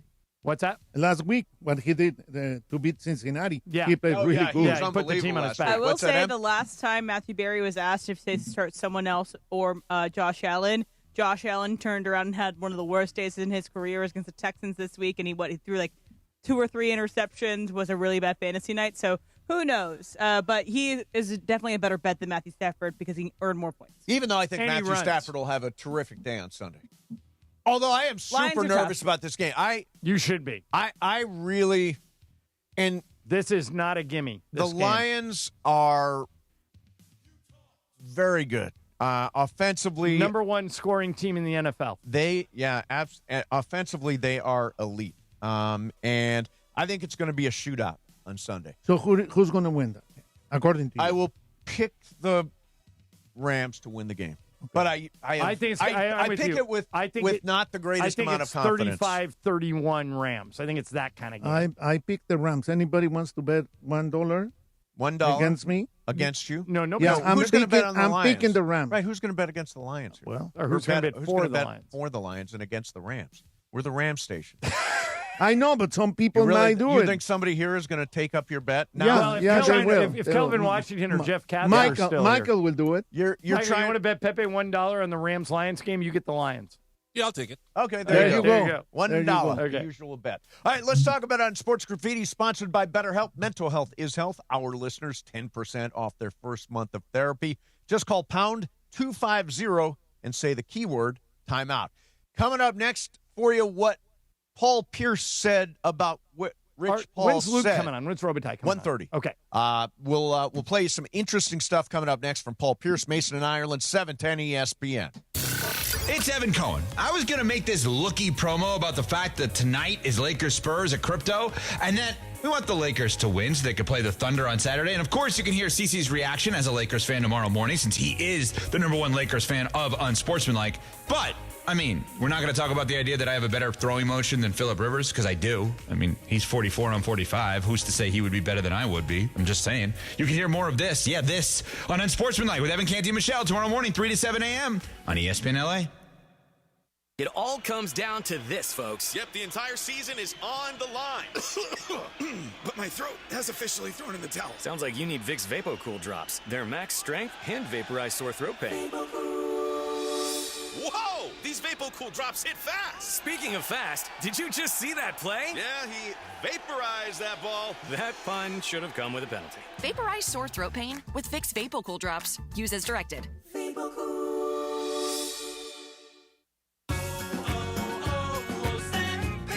Hi, I'm Michael from the War and Treaty. You know the jingle. Now discover the facts about Ozempic, a GLP-1. Only Novo Nordisk makes FDA-approved Ozempic. Learn about the real thing. Talk to your healthcare professional today. Call 1-833-OZEMPIC or visit Ozempic.com to view the medication guide and to learn more about Ozempic. Semaglutide injection 0.5 milligram, 1 milligram, and 2 milligrams.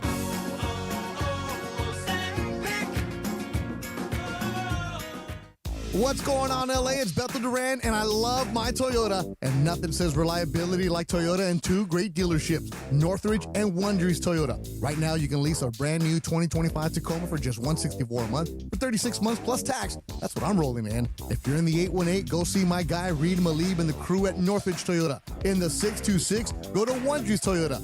They're going to make it easy. Lease excludes tax, title, license, registration fees, and dealer offers and changes. $59.99 cash or trade equity down. Expires 12/31/25.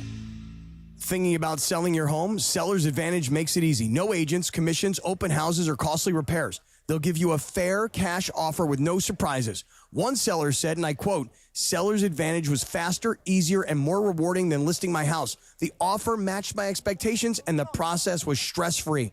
Call 888-390-AS-IS or visit sellersadvantage.com for your free cash offer. DRE number 01961658.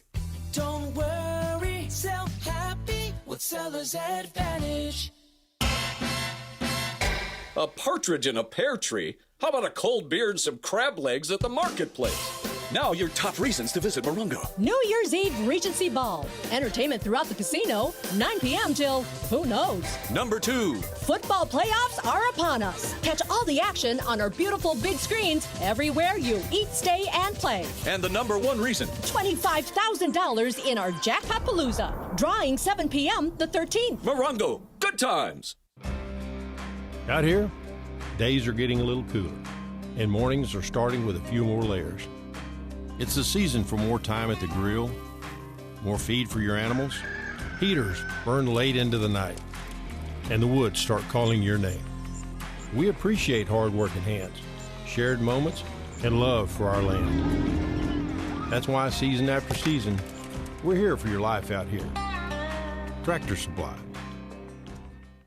This college football season, show your school spirit every time you pay. Introducing college-branded Venmo debit cards. Rep your team on and off the field with custom school designs that let everyone know who you root for. Whether you're tailgating, grabbing snacks for the watch party, or celebrating a win, you can unlock 15% cash back at ESPN. 1 free year of Perplexity Pro and more. This college football season, score more with the Venmo debit card. Get yours now in the Venmo app. Learn more at venmo.com/collegecard. Max cashback varies. Terms apply. The Venmo MasterCard is issued by the Bancorp Bank, N.A. Steve Mason and John Ireland. No, I am Captain Spicy. You are not Captain Spicy. I am Captain Spicy. The OGs of LA Sports Radio. Absolutely full of crap. Okay, good. Okay. I like this. Mason and Ireland rolls on.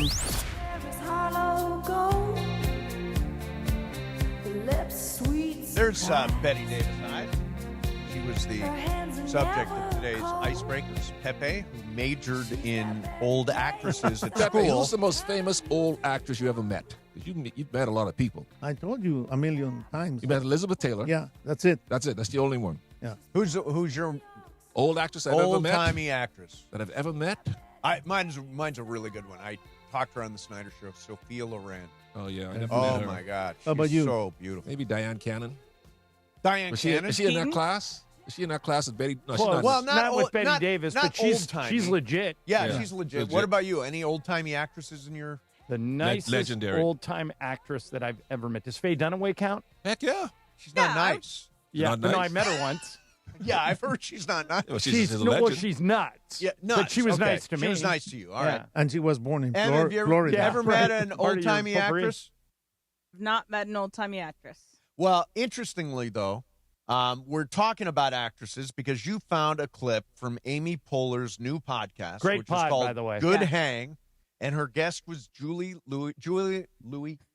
Yes. And Julia Louis-Dreyfus does host a show called a podcast called Wiser Than Me, where she talks to older actresses and people in life. Excellent. But anyway, so she was on the podcast, and Amy compared Julia to a sports figure. So this is Amy and Julia talking. But you are like the LeBron James of TV. Yeah, I mean, thanks, but I'm not gonna. You're not accepting that? I'm not accepting that, man. Well, here's why I say that. You're not accepting. And I think that's smart to not accept it, actually. Yeah. I take it back. Yeah.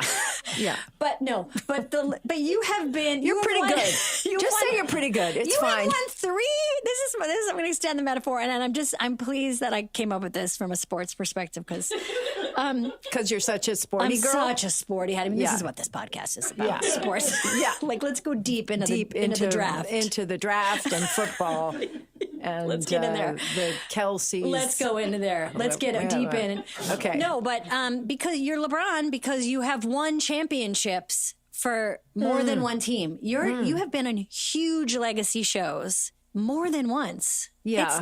That's very unusual. It's very that unusual. is unusual, and that's a lot of good luck. All right, so there you go. There's Julie. Is she the LeBron James of television? I actually completely agree. She's been nominated more than any other TV actress. She's won 11 times. She won 6 in a row for Veep. She won for Seinfeld, New Adventures of Old Christine, and Veep. She did it over a longer period of time, a longer period of success. She's been on SNL. Been on SNL. Did not like it. No, hated it. Had a bad experience there. By the way, was there for 1 year, maybe the best kept secret about Julia Louis-Dreyfus, daughter of a billionaire, which I find really impressive. Why? Because she didn't have to work. She didn't have to work.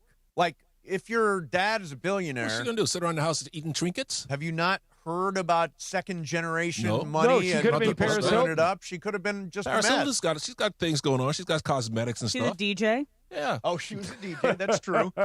Anyway, I think Julie Louis-Dreyfus is the LeBron James. I agree. But who's the Michael Jordan? Ooh. Wait, Meryl Streep. Of TV. Of TV. Oh, of TV. Carol Burnett. That's a good one. That's good. Or Lucy. Yeah. Okay. One yeah, of I the can two. see that too. Yeah. All right. So Audrey Meadows. probably not Audrey Meadows. Honeymooners. She got sent to the moon. So let's talk about things you couldn't get away with in 2025. Boy, for sure. Pal, right to the kisser. Yeah. Saying that to your wife. Yeah. Good luck. So yesterday we played some sound from Rich Paul, who's got a new podcast along with our friend Max Kellerman. And one of the things Rich Paul said is that he doesn't believe this Lakers team can get to a conference finals. And Paul Pierce, of all people, says that Rich Paul is full of it. Here's Pierce today. Rich Paul is trying not to come off biased in his first media appearance. Maybe. I mean, obviously, he's LeBron's agent. Okay. I mean, come on. We all know. He went to LeBron, was like, he in the back, he's drinking wine like, y'all can win it. Come on. Like, don't go for So that. you think that he believes that they could beat Denver and OKC? Why wouldn't he believe that? Because if they don't have LeBron the is your front third line. option on a championship team, why wouldn't you believe that? I hope on so. any given night, like we saw the other night, he could be your one option. And if Austin Reeves is playing like he's playing right now, he should be in the MVP talks. The way he's playing right now, right? Let's keep it 100. Definitely an all-star. I mean, like, I give you that. The Lakers are a contender, hands down. All right, so he says Lakers are a contender. Rich Paul is trying to downplay it. What do you think, John? I think the Lakers have a chance to go to the Western Conference Finals. 100%. I don't understand what Rich Paul was even saying. I would understand if he said, yeah, the Lakers can't win the championship because of OKC. Okay, I'll accept that. I will not accept that they can't rattle through the first round of the playoffs, first couple of rounds of the playoffs. If they don't run into OKC, I don't see why they can't get to the Western Michael, Conference do you think the Lakers, as currently constituted, is the team they'll have in May and June? In other words, will they tweak the roster at the trade deadline? Well, I kind of hope so, but You're always getting better. You're getting worse. You know what he's referencing, right? 100% do, but yeah. as they stand right now, they're the second best team in the West by far. I mean, Denver's right there too. So if they don't get to the West Finals against Oklahoma City, major disappointment. Well, you could run into OKC in the semifinals. Well, they're second seed right now. Denver or Houston could take them out, but I would pick the Lakers right now But, I mean, we're only 20 games through the season. Right. Lakers played 23 games. Let's see how it looks. Right, and I always believe I have to believe Rob Pelinka is going to be tinkering around the edges, trying to address shooting. I don't know. Are there any shooters out As there, we Michael? speak, That would I think, make a lot I of sense for the I Lakers? think I know if I can trying to find think. one. I By the can't way, think who Clay, that might be. Clay's shooting 39% from 3 over his last 15 games. Oh, wow. He's back to his usual self. Yeah. And remember, I said the Lakers were going to be in the finals. Okay, Yes. so Do you still believe they're going to be in the finals? Western Conference or NBA? and NBA. Wow. Just How are they going to take out OKC? Okay, I don't know, but they're going to be You in don't the know. finals. Describe wait, the I way. don't know, but they're going to be. I mean, Well, to You your gotta know. point, this is why I really, I want the Lakers to win this game tonight more than I've wanted them to win any game this year. And here's why. We get OKC again on Saturday. I want to measure ourselves against OKC. and we should play OKC 10 times. You know? Well, I want to play them as many times as we can play them because that's the measuring stick. Yeah, I don't let's understand see you, where we Pepe. stand. You said the Lakers going to get to the finals. How are we going to beat Oklahoma City? And you say, I don't know. No, well, because we have to learn how to play OKC. You don't give me credit, Michael. Right, and you don't and that give him really credit. hurts. I agree with tell Pepe. you what. You do not I tell give you him what. credit. You don't give me credit. Remember last time Lakers played San Antonio and you said, Wemby, nobody can stop Wemby. I said, they can do it if they make him foul out. Yeah. And he did. And you know who was taking care of that? Hachimura. Yeah. Okay. So if we knew how to beat San Antonio, how come you don't know how we can beat Oklahoma City? Right now, it's really hard because they're very good. But there is a way. There is Well, what's the nobody way? that You keep there is saying it. nobody that is let invincible. me ask you this. I'm going to ask you this again in the pregame show, but people listen at different times. The winner of tonight's game stays alive to get $533,000 for winning the NBA Cup. Nice. The loser tonight, each player gets $53,000, and they're out. You and I have always said, if you want to fix the All-Star game, give every player $1 million. That's how they Winner would play. take all. Winner take all. Money talks. That's it.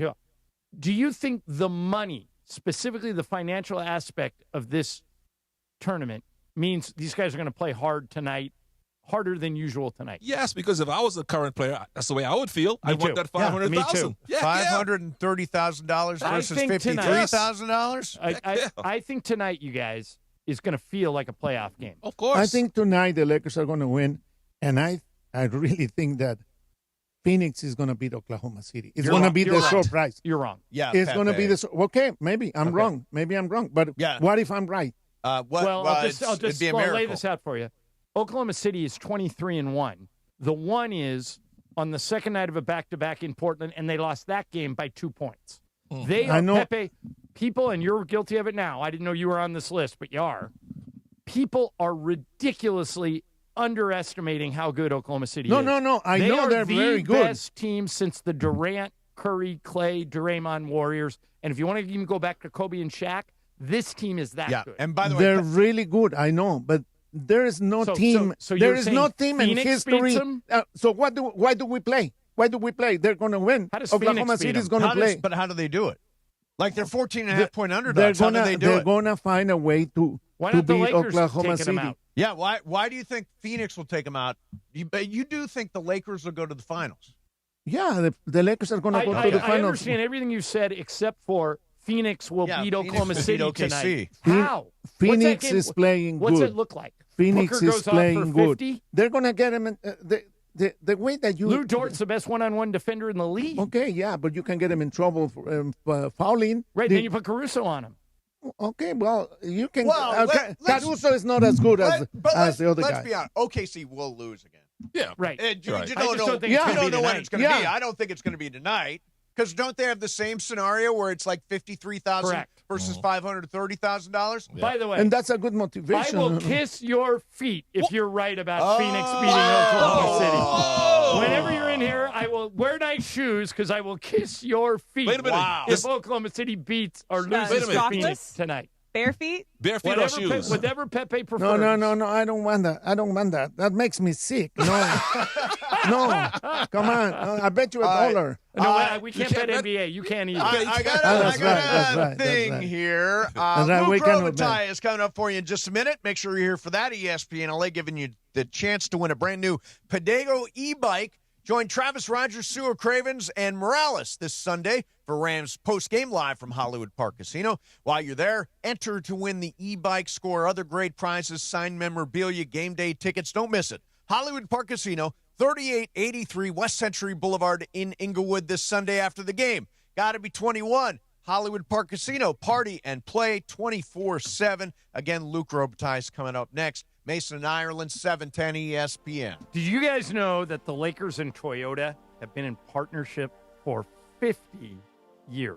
1976 is when they started doing business together, and they're still going strong. As part of that, the Toyota-thon is going on right now. There is no better way to get into the spirit of the season than with a new Toyota. And no matter what you're looking at, it's on sale right now.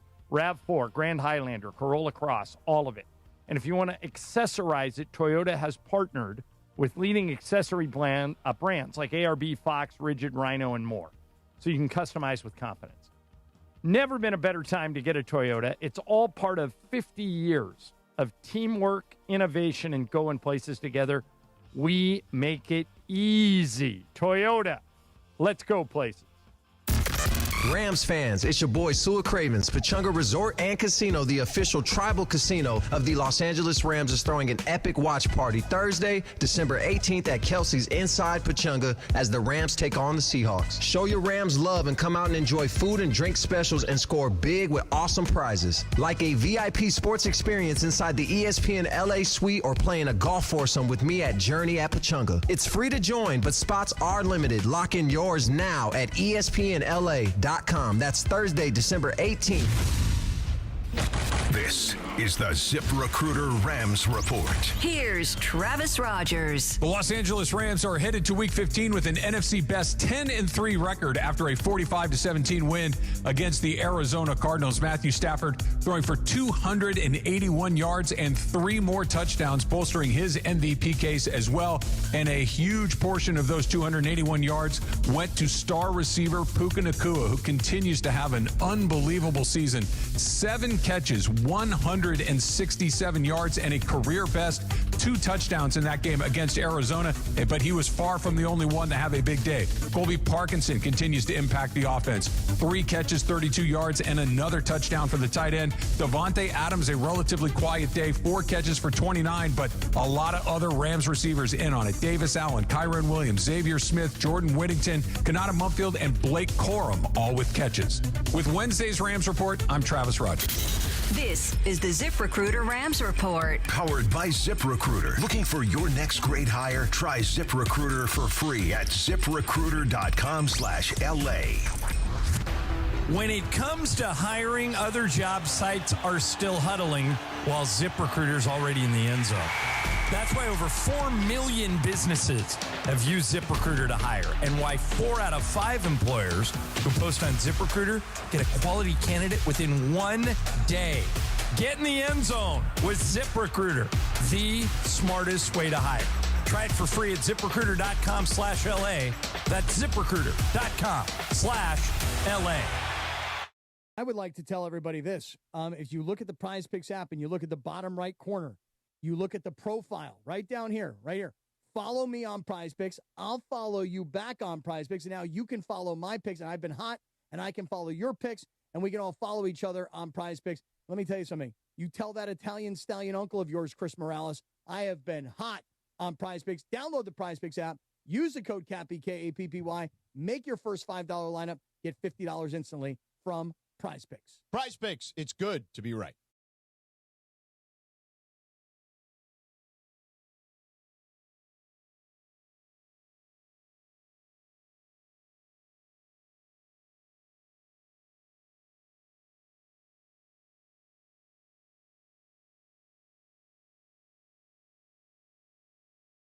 Cravens and me, Chris Morales, for the ESPN LA Rams postgame show. Live from Hollywood Park Casino. Win prizes like signed sports memorabilia or tickets to an upcoming LA sporting event. While you're there, enter for a chance to win a brand new Pedigo e-bike. And I'm putting Rams fans on the air live from HPC after the game. Hollywood Park Casino is LA's hottest card room and the only place where you can party and play 24/7. Hollywood Park Casino must be 21 and older. Steve Mason, and John Ireland. I mean, what I'm thinking is, don't you know who I am? You're not responding to me? I'm Steve Mason. Exactly. Mason and Ireland. What? It's an outrage. It is an outrage. Back to the guys. Hey, what's on tap today on ESPN LA? Well, the Lakers take on the Spurs at home tonight in the NBA Cup quarterfinals. Toyota Lakers Countdown with Beto Duran starts at 5:30, tip-off at 7 p.m. Hear it on 7:10 a.m. or in crystal clear digital audio on the ESPN LA app. Thank you to Michelob Ultra, superior taste worth playing for, official beer sponsor of the Los Angeles Lakers. Please enjoy responsibly. Any minute here, we will be joined by Luke Robitaille. While we're waiting for Luke, Michael, let me ask you this. Do you like the idea of 44-year-old Phillip Rivers coming back to the Colts to take on a really good Seattle defense this week? He's going to get killed. He's a statue, man. I don't get it. What's his wife or his children telling Well, he him? has like 19 kids. Yeah, 10 what kids. about his grandson or You mean to tell me granddaughter? there's no quarterback out there that's unemployed who's like 25 years old they could throw in there as an whose emergency? idea was this? This is such a reach. Well, here I know it's the Shane Steichen connection, Shane right? Steichen was one of the offensive coaches in San Diego the entire time Rivers was the quarterback for the Chargers. Mm-hmm. And so Steichen has worked his way up through the ranks, and now he's a head coach, and he trusts Rivers. Yeah. So, I mean, LeBron's 41. Yeah, but I know. LeBron's in But great shape. LeBron has been working. Phillip Rivers looks like consistently. John Candy out there in the practice And uniform. LeBron isn't getting tackled 18 times a game. True. Yeah. True. Do you think maybe they don't even play him? Maybe this is all just shiny object, But, and they play the other- kid from Notre Dame. Isn't it Rippin? Riley Leonard. Riley Leonard. Oh, yeah, the But old Notre he's Dame hurt, quarterback. too. Yeah. Oh, he's hurt, too. Yeah, so that's why they signed Rivers. But I think if Leonard can go at all, you play him, right? Yeah. Oh, they're not going through this with Rivers if they're not going to play him. How much is he getting paid to come back and Whatever the fill it? minimum is. Yeah, I mean, just roll off the couch. It's like he's going to Eric Weddle this. Eric Weddle did this a couple of Except years ago Eric for the Weddle Rams. wasn't a candidate for the Hall of Fame. That is Rivers true. now just backed up his Hall of Fame clock by 5 years. Is he a Hall of Famer, Michael? Phillip Rivers? Yeah. See, no, he's not. Why not? No. He's got like 50, 60,000 Postseason yards. success. Never the best quarterback in the league. Never even one of the best. Never first-team All-Pro. Never won an MVP. His stats, those things. Never won in the postseason. His stats. I think you could say all that stuff pretty much about Matt Ryan. No, Matt Ryan had Won an success in the MVP. postseason. Won an MVP. Mm-hmm. Yeah. I'm trying to think, like, Jim Plunkett won 2 Super Bowls, and he's not in. But you need 2 things. You need championship. No, I think you need one or the other. Oh, see, I don't. I so think if Plunkett you need, had won 4 Super Bowls, you don't think he'd be in?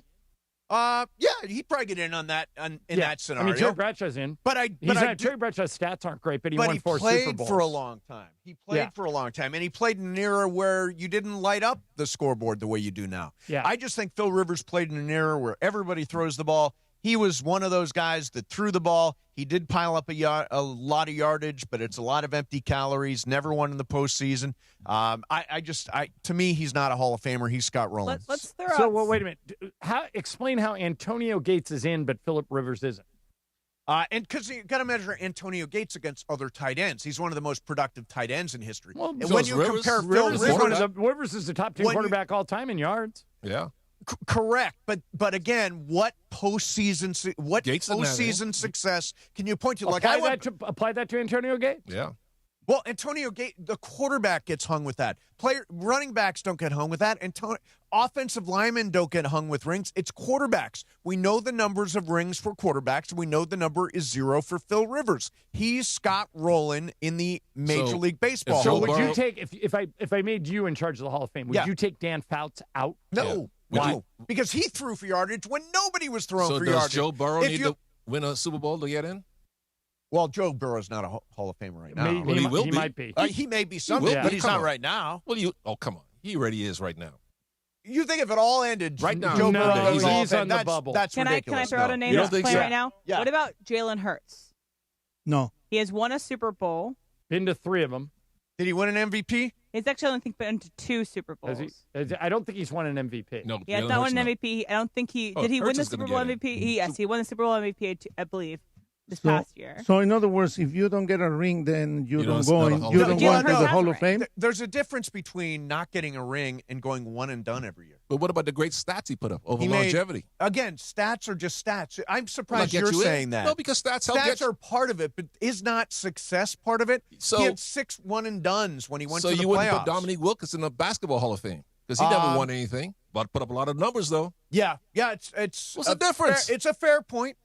I just don't think Phil Rivers was ever the best quarterback. No, I don't not think the he was best, but he's one of the best. I don't think he was ever. He has the numbers. I question whether or not he was even ever top 3. So you wouldn't put Ernie Banks in the Hall of Fame? He never won. He never won, but Ernie. Baseball's different. One guy cannot win the World Series. A guy cannot win the World Series. So I don't think we count rings in basketball or in baseball the way we do in football or in the NBA. Yeah, I don't know. I just, to me, it feels like we're lowering our standards. Not a Hall of Famer to you? And that is Super Bowl 4 times. For fun, I just Googled. This is all I typed in. Should Phillip Rivers be in the Hall of Fame? Right. Here's what AI comes back with. Okay.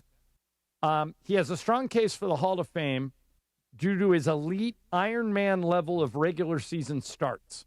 Top 10 in yards and touchdowns, 240 consecutive starts, and 8 Pro Bowls. But his limited playoff success, no Super Bowl 5 and 7 postseason record, makes him a borderline candidate. Right, borderline. I'm not crazy by saying no. He's a borderline candidate. A lot more Pro Bowls than Matthew Stafford has, but Matthew Stafford has a ring. But Pro Bowls, I don't know. I measure Pro Bowls. I always think are like just like 6 guys turn it down, and then the 7th guy gets in. I couldn't make it, so here's so and so with the. So the Pro Bowls, I agree. The Pro Bowls Bowls shouldn't count at all. But I think that if he's borderline, he's going to make it. And Michael, what he's saying is the truth. And if you cannot handle the truth, let us know. Yes, exactly. If you can't handle the truth, Michael Thompson. But I think you guys are just being unfair to Rivers, man. No, I'm with you. I always say with Hall of Fame, it's a democracy. I wouldn't vote for him. You would. Let's let the chips fall where they may. He was going to be a semifinalist apparently this year. If he doesn't suit up on Sunday, he'll still be a semifinalist. I don't think he'll get in. Is this his first crack at it? No. Is he? So it's not. Oh, wait a minute. Yeah, because he last played 5 years ago. So it is his first crack at it. Is he first? Brian, what do you think? You're a Charger fan. Hands down, first ballot. He should be in. I mean, let's be real. He is a Hall of Famer. It is like Fernando Valenzuela is not in the Hall of Fame. I mean, because of the numbers. And they passed on him this year, too. Because he doesn't have the numbers, but he was the Cy Young, he was the rookie, right, but this and is he won. You're actually making my case. The I'm awards just and saying. the Rookie of the Year, the Cy Young, all that So stuff. Phil why Rivers he's doesn't not have any of that stuff. Wait, why is Fernando not in the Hall of Fame? Doesn't have Hall of Fame numbers. Doesn't have Hall of Fame numbers, stats. right? The numbers. So Rivers has the numbers, right? But again, I say you need the numbers and you need the championship level performance. Gail Sayers didn't have the numbers, but he's in. Well, there are guys. I mean, we pointed out yesterday, Kirby Puckett doesn't have Hall of Fame numbers. He's in the Hall of Fame. He lowered the standards. Yeah, I was just going to tell you about Kirby Puckett. He shouldn't be in the Hall of Fame. He should not be in the Hall of Fame. Well, the Baseball Hall of Fame's easier to get into than the football. Football's hard. Why is Fernando not there? Because he doesn't have the numbers. Right, and I think they're failing to recognize the cultural impact of that Fernando is Valenzuela, very which is a important. huge part of it. A huge part of it. Can I add a piece of breaking news here? It has nothing to do with what we were talking about, okay? But this is news from Adam Schefter that Michigan has fired Coach Sharon Moore. Whoa. Per Adam Schefter and Pete Thamel and Dan Wetzel. So there will be a new coach in Michigan. That is a primo job. I had a feeling that he was following Sinatra. You know, he was following Harbaugh after an undefeated national championship Didn't they win 9 games this year? Yeah, and I think last year, too. But that must be a personal conflict. Yeah. And, every time I saw Sharon Moore, I was like, that dude doesn't look and sound like a head coach. Like James Franklin looks and sounds like a head coach. Sure. Sharon Moore to me didn't look and sound like a head coach. So that's a big open. Like Marcus Freeman looks and sounds like a head coach. Think Michigan will go after him? Yeah, but he won't. Notre Dame will just match whatever Michigan makes. I think the NFL will come after Marcus Freeman. Mm-hmm. By the way, Mace, do you see who the favorite to get the Giants job is now? Yeah, Chris Shula, the Rams defensive coordinator. Yeah. Oh, wow. So they're like McVay. They raid McVay's staff every year. Every year. Every That year. is true. Yeah, he's going to lose to somebody in the What offensive will be side, interesting too. is, let's say that the Giants hire Chris Shula this week. It's not like college. I think Chris Shula should stay with the Rams. Oh, yeah, no, I don't. But I don't think they would. There's actually an NFL rule that says you're not allowed to. Yeah, there's only a window in which you can hire the new coach, and it's usually in that playoff window, which is why a lot of guys are interviewing for jobs while they're prepping for like but the not right now. conference championship. But not right now. Why wouldn't they hire a coach who could mentor Jackson Dart? It's interesting. You know, bring in an offensive-minded guy. I don't think that Chris Shula would succeed at the Giants. I don't. Yeah. It's Bring a in an really tough offensive job. guy. It's a really tough job. I don't know that Chris Shula. I is thought they should necessarily have gone that for guy. Lane Kiffin just because Lane had Jackson Dart in college. That would make sense too. Yeah, that would make sense too. But you're right. I would go with their defense is actually decent. I would go for an offensive coach if I was. Well, I'll tell you one thing. If Michigan fired Sharon Moore, and they know who it is. Mm-hmm. They didn't fire him without somebody in mind. Well, Penn State did. Right, but do you think Sharon Moore was fired right now, given that all the coaches have landed, right? All the good coaches have jumped. They must know who it is they want for this job. Here's something to think about, you guys. Deion. Michigan has more money than almost anybody. Michigan and Ohio State have endless money. Print money. Okay? Yep. Signetti. Oh, that's interesting. What if they go after him? Oh, that's interesting. Yeah. Like, I think Signetti makes $11 million a year. What if they just make him the guy would say, look, we'll pay for your buyout, whatever it is, and we'll give you $20 million a year. Oh, he's gone. Well, you know, let's put that question to Luke Robitaille. Luke, welcome to the show. How are you, man? What's going on? I'm doing good. You? We're doing good. Hey, Luke, tell us about this. Well, let me explain it to the audience first. You guys do, the Kings do, and I love this, a mom's trip where you invite all the moms of the players, and it's going on right now. And I'm going to play a very short clip. This is Drew Doughty's mom. I love this. After the Kings won a game, but they didn't play great in the middle period, here's Doughty's mom talking to the team after the game. Well, okay, I'll be honest. Second period, you guys sucked. Second period, you guys sucked. I love that, Luke. How long have you guys been doing the mom's trip? So we've been doing, for a long time, we used to do like a father's trip. Right. And then a few years ago, we started adding the mom's trip. And then obviously COVID hit and everything, so it changed a lot of stuff.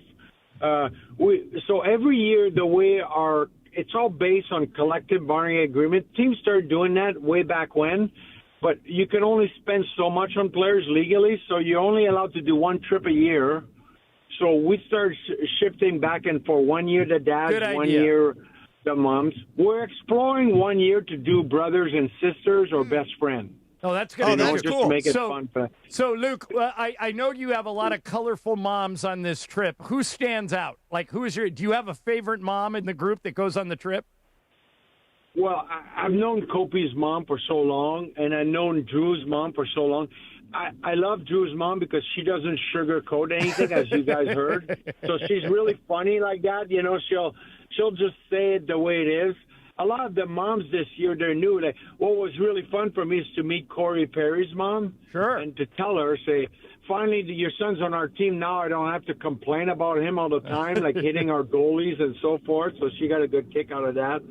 But it's really fun for them to understand the life of what their kids go through, because we all think professional life is really easy.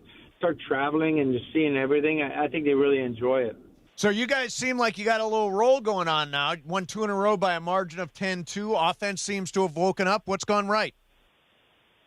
I think I told you guys that last week. Oh, by the way, you guys were talking about this Michigan before. Yeah, Michigan. Do they really print money? Because maybe I should go back to school. Yeah, exactly. You lived in Detroit. You know how sports crazy those people are. That's all they got up there, Luke. I know.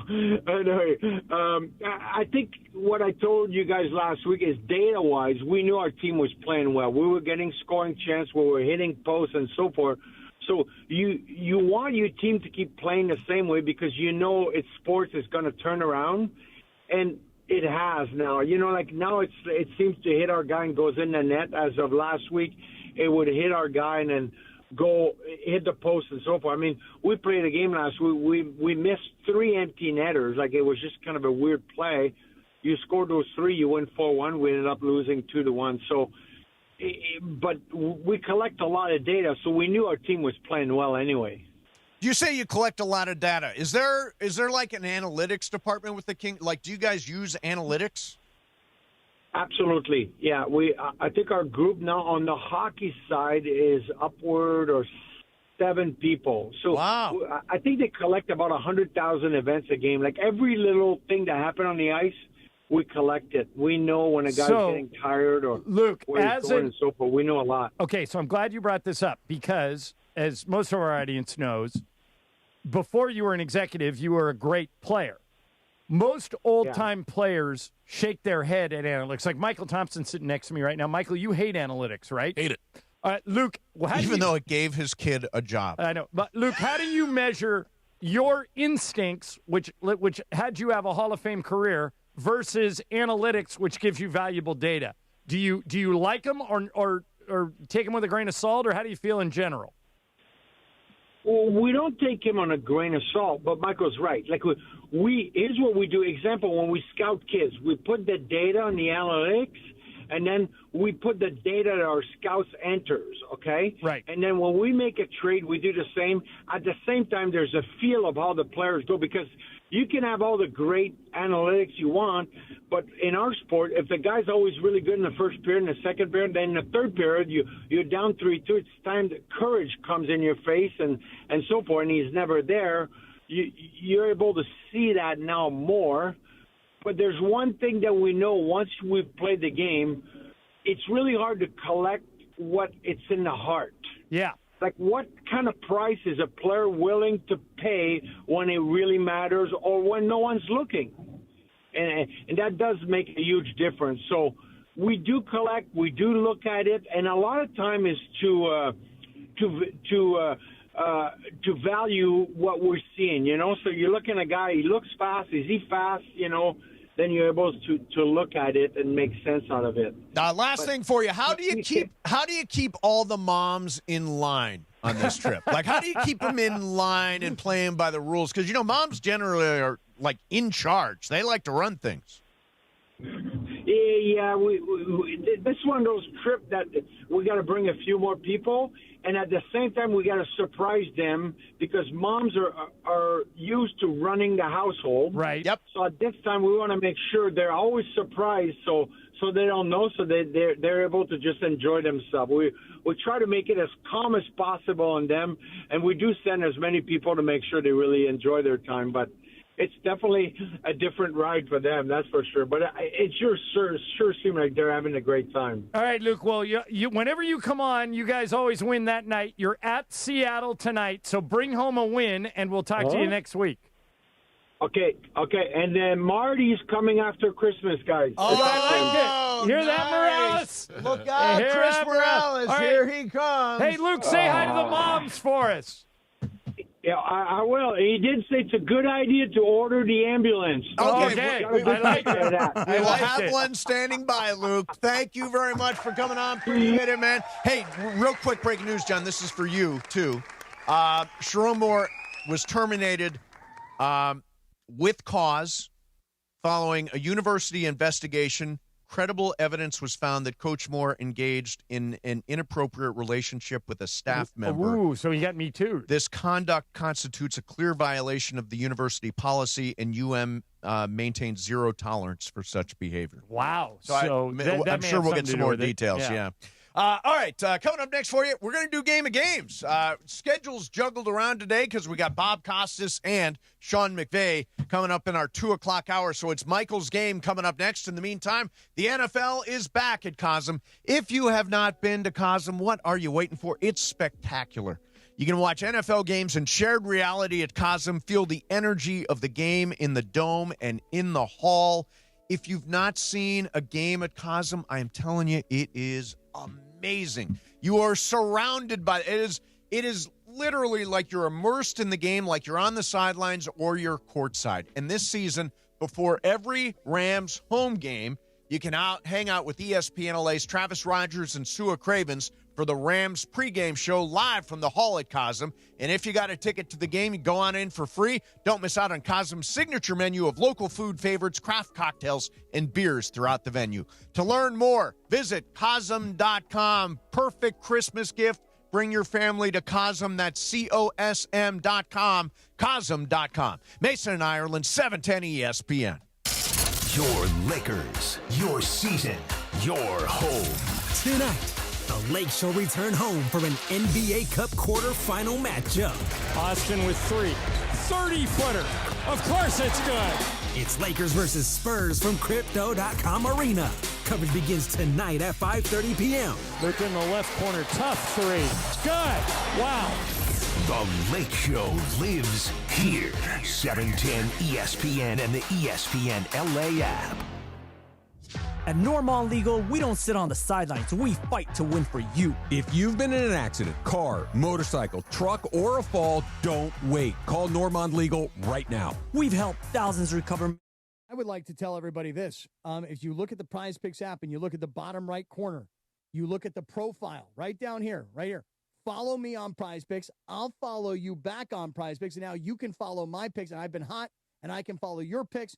And we can all follow each other on Prize Picks. Let me tell you something. You tell that Italian stallion uncle of yours, Chris Morales, I have been hot on Prize Picks. Download the Prize Picks app.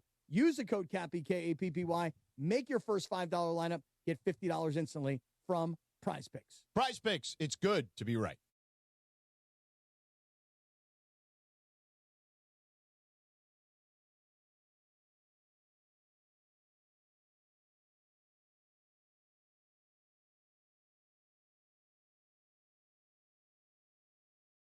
My name's Brian Windhurst, and I've seen a lot of good offense in my life. If you're looking to initiate some offense of your own against your high-interest credit card debt, I'm letting you know a SoFi personal loan might be the play. A SoFi personal loan could be quite the triple threat with low fixed rates, no fees required, and as soon as the same-day funding. View your rate for a SoFi personal loan at SoFi.com/offense. Loans originated by SoFi Bank, N.A. member FDIC. Terms and conditions apply at SoFi.com/offense. NMLS 696891.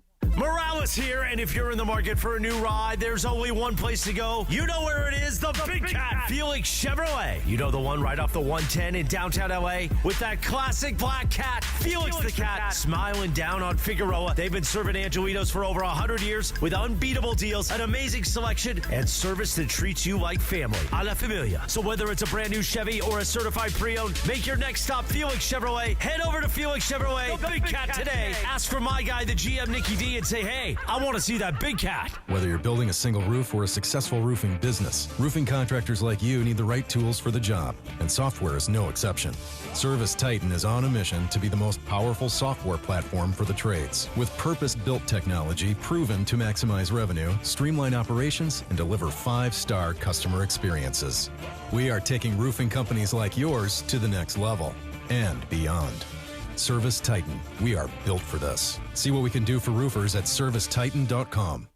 The holidays are rolling in, and if men in your life are struggling with their holiday wish list, tell them to add Manscaped to make gift-giving easy, fun, and completely stress-free this year. From the beard hedger to the lawnmower trimmer, Manscaped's precision tools keep you looking sharp, feeling confident, and ready for every event and celebration all season long. These aren't just stocking stuffers, they're upgrades for your daily routine. And right now at Target, you can save 20% on the Lawnmower 4 and 3 kits, Handyman, and the Beard Hedger. Hurry up, supplies won't last long. Disney on Ice invites you to an adventure that's off the charts as DJ Mickey and his friends remix your favorite tunes from The Lion King, Frozen 2, Moana, The Little Mermaid, and Wish. Plus, the party goes off the charts when special guest DJ Stitch takes control. Every beat creates a magical moment. Only at Disney on Ice Let's Dance. Playing the LA area December 11th through January 4th. Tickets on sale now. Visit DisneyOnIce.com today. John Ireland here for Blue Ice Vodka, America's #1 potato vodka. Smooth, creamy, no burn, made from non-GMO potatoes and gluten-free with no added sugar, just 64 calories an ounce. Blue Ice Vodka, because taste matters. Hey guys, it's Cap. Here's the scenario. Your home is flooded and the damage is severe. Now it feels like your insurance company is turning on you. They won't approve a replacement living arrangement and the adjuster leaves you in the lurch. Take a breath, and call Avner Gatt, one of Southern California's largest public adjuster firms.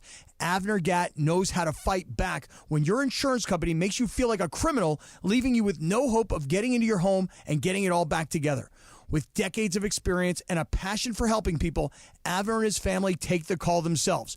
So whether you have a toilet overflow, a broken water line, a burst supply line, a broken fire sprinkler, whatever the water damage is, you call Avner Gatt today at 818-917-5256, or you go to avnergatt.com. It's 818-917-5256 or avnergatt.com. You call, Avner answers, he says hello. Your claim is our game, avnergatt.com.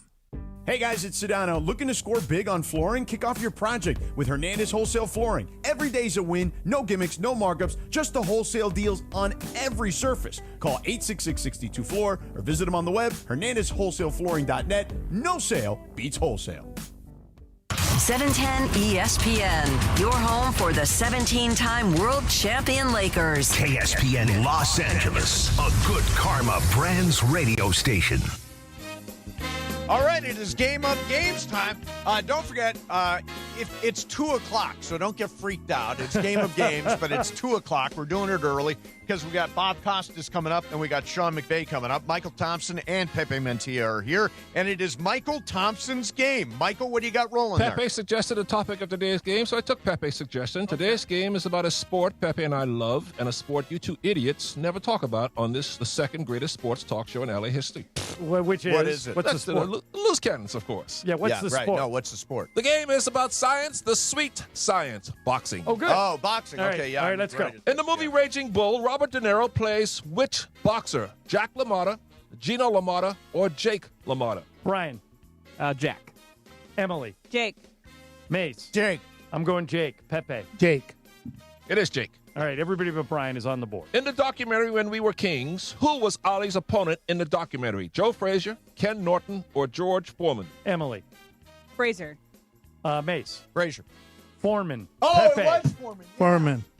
Brian. Foreman. It is Foreman. All By right. the way, if you've never seen that When We Were Kings, obviously I don't remember who his opponent was, but it's an unbelievable documentary. It is. Ali Boombaye. Yeah. By the way, Pepe and I have 2. Everybody else has 1. You guys are all movie maestros, so you all should know this. How many movies have won an Oscar for Best Picture? 1, 2, or 3? Yeah. Mace. 1, 2, or 3? 1. I know 1 for sure. I'm Yeah. trying to think of a second I one. can't think of the second one if there is. It's 2. Pepe. 2. Brian. 2. Emily. 1. It is 2. What is the second one? Buzz in. Wait. Now, name the 2 boxing movies. Ireland. Rocky and the $1 Million Baby. Yes. God, man. You did it really fast. I knew the answer, but you went right. Well, you got to go fast, Pepe. I said buzz in. Okay, wait a minute. Buzz in, Pepe. Who? Mason was the only one that missed the question before I that, missed it. right? Or Emily missed it too. I only have 1 point so far. Okay. In the movie so Rocky. wait. I got to catch up here. Pepe, I have 4. Pepe has 3. Brian has 2. Emily and Mace 1 each. In the movie Rocky, what job did Rocky have when he wasn't boxing? Construction worker, loan shark enforcer, or meat packing worker?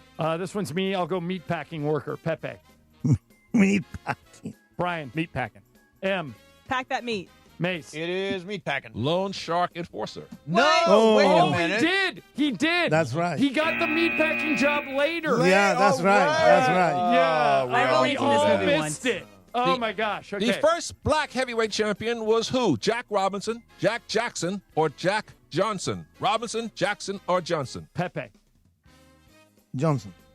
Brian. Johnson. M. Robinson. Mace. Johnson. I'll go Johnson. It is Johnson. Okay, so let me give a score update here. Em, you missed that, right? Yeah, I still have only 1 point. Okay. Ireland 5, Pepe 4, Brian 3, Mace 2, Emily 1. There was a time when everyone knew who the heavyweight champion was. Who is the heavyweight champion today? Tyson Fury, Deontay Wilder, or Alexander Usyk? Fury, Wilder, or Usyk? Usyk. You're going Usyk. M. Usyk. Mace. Got no idea. I'll say Usyk. I think it's Wilder. Pepe. Fury. It is Usyk. Okay, so Brian, Emily, and Mace get it, but Yes. Pepe and I are still in the lead. Oh, Brian actually has 4 now. Ireland 5, Brian 4, Pepe 4. Here we Tommy go. Burns was the shortest heavyweight champion ever. How short was he? 5'7", 5'9", or 5'11"? M. 5'9". Mace. 5'9". I'm going 5'9". Pepe. 5'9". Brian. 5'7". 5'7". Oh, Brian ties me for the lead. A heavyweight fighter was 5'7". 5'7". That's how I am. That's crazy. Yeah, that is nuts. Brian, Salvador stop. Sanchez, arguably Mexico's greatest boxer of all time, was only 24 when he was killed. How did Salvador Sanchez die? Plane crash, he was shot, or car accident? Mace. Car accident. I think he was shot. Pepe. Car accident. Brian. Plane accident. Emily. Plane crash. Car accident. All right, Yeah, so who got nice. that? I got that. All right, Mace I got got it, and Pepe got it. So Pepe's now tied with Brian and I for the lead. Mace, you have 4.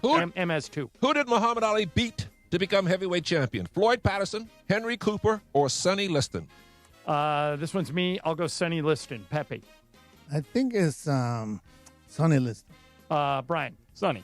Emily. Sure, Sonny Liston. I will try Mace. Sonny Liston. It is Sonny Liston. Yeah. Okay, so everybody on the board there. Mace is up to 5. Brian, John, and Pepe all have 6. Who is the only heavyweight champion to retire undefeated? Jack Dempsey, Gene Tunney, or Rocky Marciano? Tunney, Dempsey, or Marciano? Pepe. I think it's Marciano. Brian. Dempsey. Emily. Tunney. Mace. Dempsey. I'm going to go Marciano. It is Marciano. Okay, Pepe and I that got should it. eliminate me, I think. Pepe and I have 7. You have 5. Let's do, Mike, you got 5 more? Yep. All right, we'll do 5 more so everyone's in it. Who is the only boxer to win the heavyweight championship 4 times? Holyfield, Ali, or Mike Tyson? Say again? Holyfield, Ali, or Tyson? What's the question? The only boxer to win the heavyweight championship 4 times. Okay, this one is Brian. Tyson. Emily. Ali. Mace. Ali. I'm going to go Ali. Pepe. Ali. Holyfield. Oh, that's right, nobody because they had got all it. those different ones. Okay, Oh, that's right. 4 left. Here we go. Of these 3 fighters, who did not win an Olympic heavyweight gold medal? Lennox Lewis, Anthony Joshua, or Muhammad Ali? Did not win a gold medal. Who was the second one? Anthony Joshua, Lewis, or Ali? I think Lennox Lewis did not win a gold medal. Pepe. Lennox. You're going Lewis? All right, Brian. Joshua. Emily. Me, Joshua. Mace. Joshua. Who is it, Michael? Ali. His was the light heavyweight championship. Oh, that's a man. trick question. Trick All right, question. 3 left. M, you're out. Okay. Oh, darn. The era of Roberto Duran, Ray Leonard, Tommy Hearns, and Marvin Hagler, those 4 were called what? The 4 princes, the 4 kings, or the 4 emperors? Princesses, kings, or emperors? Pepe. Empress. Brian. Kings. Mace. Kings. I'll go Emperors. It is kings. Okay, Nice. Mace, you got that? Yeah, I got that. Brian, you got that? Yep. Okay, so there are 2 left. Here's the score. This is tight. Brian, John, Pepe, 7. Mace, 6. 2 left. Here we go. Canelo Alvarez's real name is what? Salvador, Santos, or Saul? Brian. Santos. I'm going to go Saul. Pepe. Saul. Mace. Saul. What is it, Mariah? Saul. Okay, Yeah. so Mace got it. I got it. Pepe got it. There is 1 left. All right. Sydney. Hey, wait, let me set it up. Okay. Pepe and John have 8.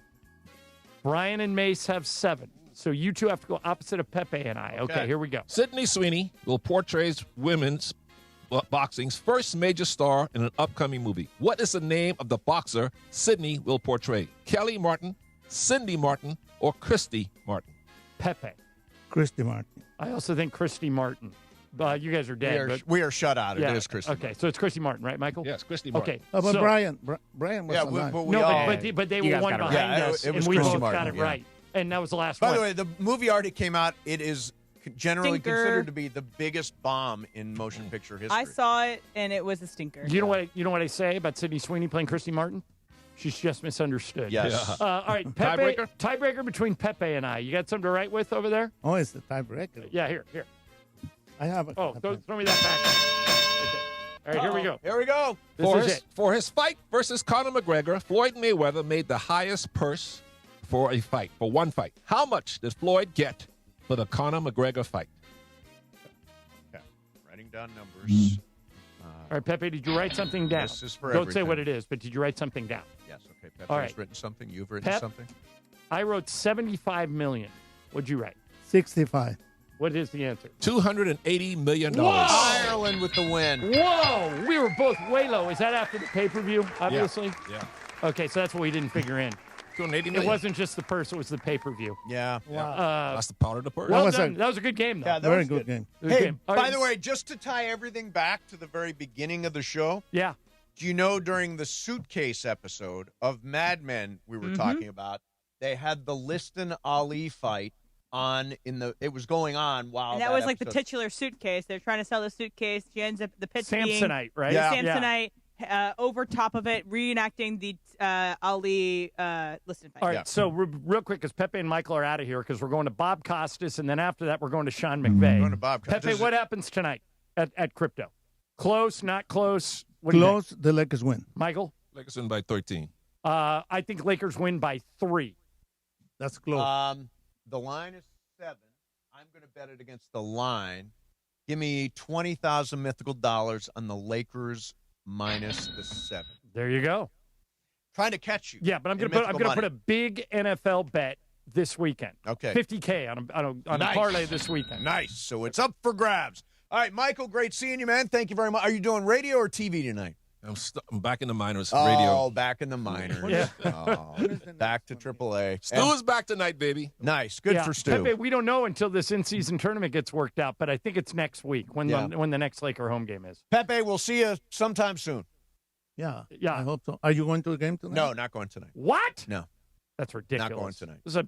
Hey, it's an NBA Cup game. Yeah, It's a massage What's chair wrong with game. you? It's a massage And chair then game. you get to see the different. Oh, by the Yes. way, we won't see you guys. There isn't another Laker home game until Christmas Day. And we won't be So there we'll, then. we'll see you guys after Oh, Christmas. well, Merry Christmas. Happy Okay. New Yeah, Year's, Merry all that Christmas. stuff. Yeah. All right. Merry Coming up Christmas. next for you, the Bob Costas is going to join us. In the meantime, John, you got something about ZipRecruiter, right? ZipRecruiter is where you go if you need to hire people fast. If you have a job opening, you can use it for free at ZipRecruiter.com/LA. Ian Siegel, the guy who invented ZipRecruiter, puts it this way. They don't leave anything to chance. They help you find qualified candidates quickly. How quick? 4 out of 5 employers who post on ZipRecruiter get a quality candidate within the first day. So what are you waiting for? Go to that website, use it for free. ZipRecruiter.com/LA. ZipRecruiter.com/LA. ZipRecruiter, the smartest way to hire. Rams fans, it's your boy Sua Cravens. Pechanga Resort and Casino, the official tribal casino of the Los Angeles Rams, is throwing an epic watch party Thursday, December 18th at Kelsey's inside Pechanga as the Rams take on the Seahawks. Show your Rams love and come out and enjoy food and drink specials and score big with awesome prizes. Like a VIP sports experience inside the ESPN LA suite or playing a golf foursome with me at Journey at Pechanga. It's free to join, but spots are limited. Lock in yours now at ESPNLA.com. That's Thursday, December 18th. Hey Rams fans, we've teamed up with Bloom Ranch to ensure we have the healthiest fans in the league. That's why we're committed to delivering some of the freshest fruits and veggies to your door. And here's the best part. The first 100 boxes are on us. That's right. We're giving away the first 100 boxes. After that, enjoy 30% off on your first box upon signing up at www.bloomranchofacton.com and enter promo code ThankYouRams. There are no fans like Rams fans. Winning and getting healthier together is the real flex. So hurry, this offer won't last forever. Follow Bloom Ranch on IG and share how you're getting healthier using hashtag BloomRamFit. At RusNatCars.com, 'tis the season to find the new you. As LA car shoppers know, this is the time of year to find the best deals. Thinking about starting 2026 in a new 2026? Get started today at RusNatCars.com and shop over 2,000 luxury vehicles, including over 100 special lease offers on brands like Land Rover, Audi, Mercedes-Benz, Porsche, and more. It's all in one place. RusNatCars.com. Your road awaits. Every ceviche at Mercado González begins with limes fresh squeezed daily. Yes, daily. And each drop of those limes marinates our delicious shrimp, caught from El Mar de Cortés for a unique mariscos flavor you can't find anywhere else in the world. Spoon the ceviche over our tostadas raspadas and take a crunchy bite. That's the sound of authenticity. Mercado González, Mexico in every detail. Is it time to downsize? Selling your home doesn't have to be a hassle. With Seller's Advantage, skip agents, commissions, and costly repairs. Get a fair, competitive cash offer without worrying about the details falling through. Chris Chavez, a real customer, says, quote, Seller's Advantage offered me more than I expected. The process was fast, easy, and much better than using a realtor. End quote. Call 888-390-AS-IS or visit sellersadvantage.com for your free cash offer. DRE number 01961658. Don't worry, sell happy with Seller's Advantage. At Normand Legal, we know you have a lot of choices, but you need family and a championship-winning team on your side. Absolutely, Joe. When someone's been in an accident, they need a team that goes full throttle, tackling every obstacle to get the maximum compensation they deserve. Exactly, Travis. We've helped thousands recover millions in settlements and verdicts, and we never leave our clients on the sideline. Do not wait. Call 213-747-1234. Again, 213-747-1234 or visit normandlegal.com. Normand Legal, the winning team fighting for you. The biggest show on the radio, Mason and Ireland. They all pitch to Rojas. Hey, this is Miguel Rojas from the Los Angeles Dodgers. It's back! It's on its way! Out of here! Miguel Rojas! You're listening to Mason and Ireland Show. Mason and Ireland rolls on. And we are very, very excited to welcome to the show legendary Hall of Fame broadcaster Bob Costas. Brand new special tomorrow night called World Series Game 7 with Bob and with Tom Verducci, the 5-time Emmy winner. It premieres at 4 o'clock Pacific time tomorrow on MLB Network. Bob, thank you so much for making time for us. Thanks to both Mason and Ireland for having me on. Oh, Bob, we appreciate you doing this. And I think I'm a Dodger fan, so I'm very biased, but I thought Game 7 was the best World Series game I've ever seen. And I've watched as many as you, but I've watched most of them. Am I guilty of being a homer there? No, actually not. This is as good and likely better than any Game 7, not just because it was thrilling and close and went to extra innings, but because there were so many moments within it where you could logically say, change how this went, either direction, and the outcome of the game is different. So many heart-stopping moments where the whole thing hung in the balance. I mean, just think of the play in the bottom of the ninth after Rojas' unlikely homer had tied the game, and much has been made about the fact that IKF took perhaps too cautious a lead and didn't get a good enough break. Then the ball is hit to Rojas, who makes, with the infield in, a really good play on a difficult play to make, but then for a split second he stumbles.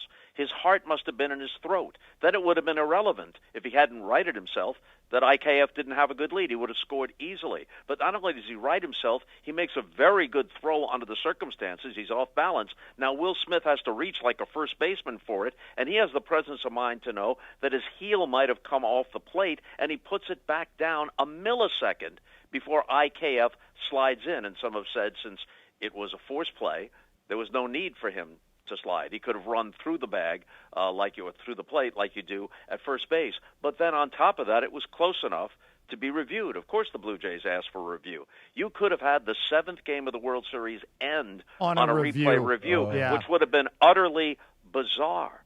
Utterly bizarre. And then after the Will Smith, and on the very next pitch, Clement hits one toward the wall, and we know what happened with Hernandez and Pages.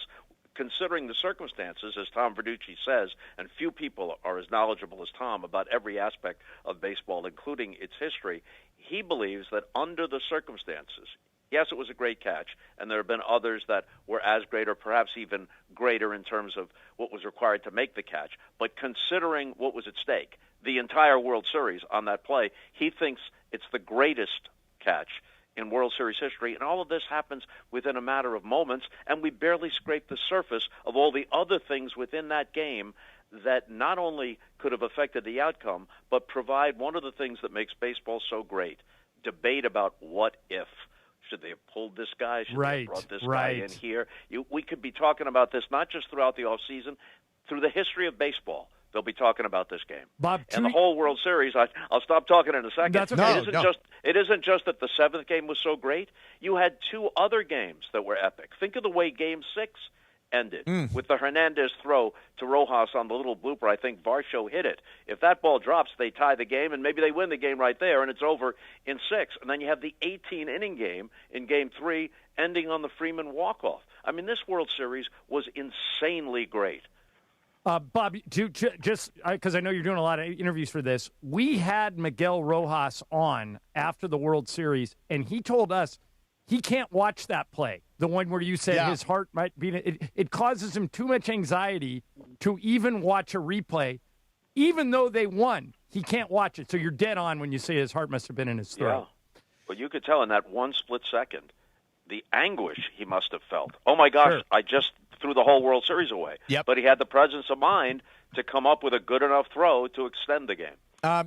It follows in a great tradition of unlikely World Series heroes, like Miguel Rojas. Now, and it's a game of moments, and there were lots of individual moments there, the Pajas catch, the play at home plate, all that stuff. But for me, the one that just took my breath away was Miguel Rojas yanking that ball to left field and tying the game. Where does that rank in terms of World Series home runs? It's way up there. As you said, there have been other unlikely heroes. I go back quite a long ways. Al Weiss for the Mets in the '69 World Series, but the Mets won in 5, and that home run came in the middle of the game. It didn't come with everything at stake, just 2 outs removed from the season and the series ending for the Dodgers.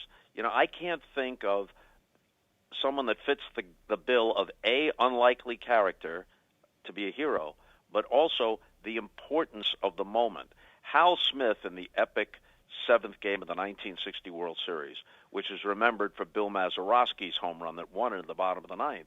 But in the bottom of the 8th, the Pirates were down 7-6, and Hal Smith, whose name would never have appeared in anything other than agate type before or after that in his entire career, hits a 3-run home run and puts the Pirates up 9-7. Now, the Yankees scored 2 in the top of the 9th. That set the stage for Mazeroski. The modern analytics have this win probability added. Yep. And supposedly that home run by Hal Smith created the greatest swing in win probability added from defeat to what looked like victory, at least in the moment. But, okay, that's 1960. Yeah. And it was in black and white. And I was only 8, so my recollection of it may not be perfect, but I think it's pretty right on.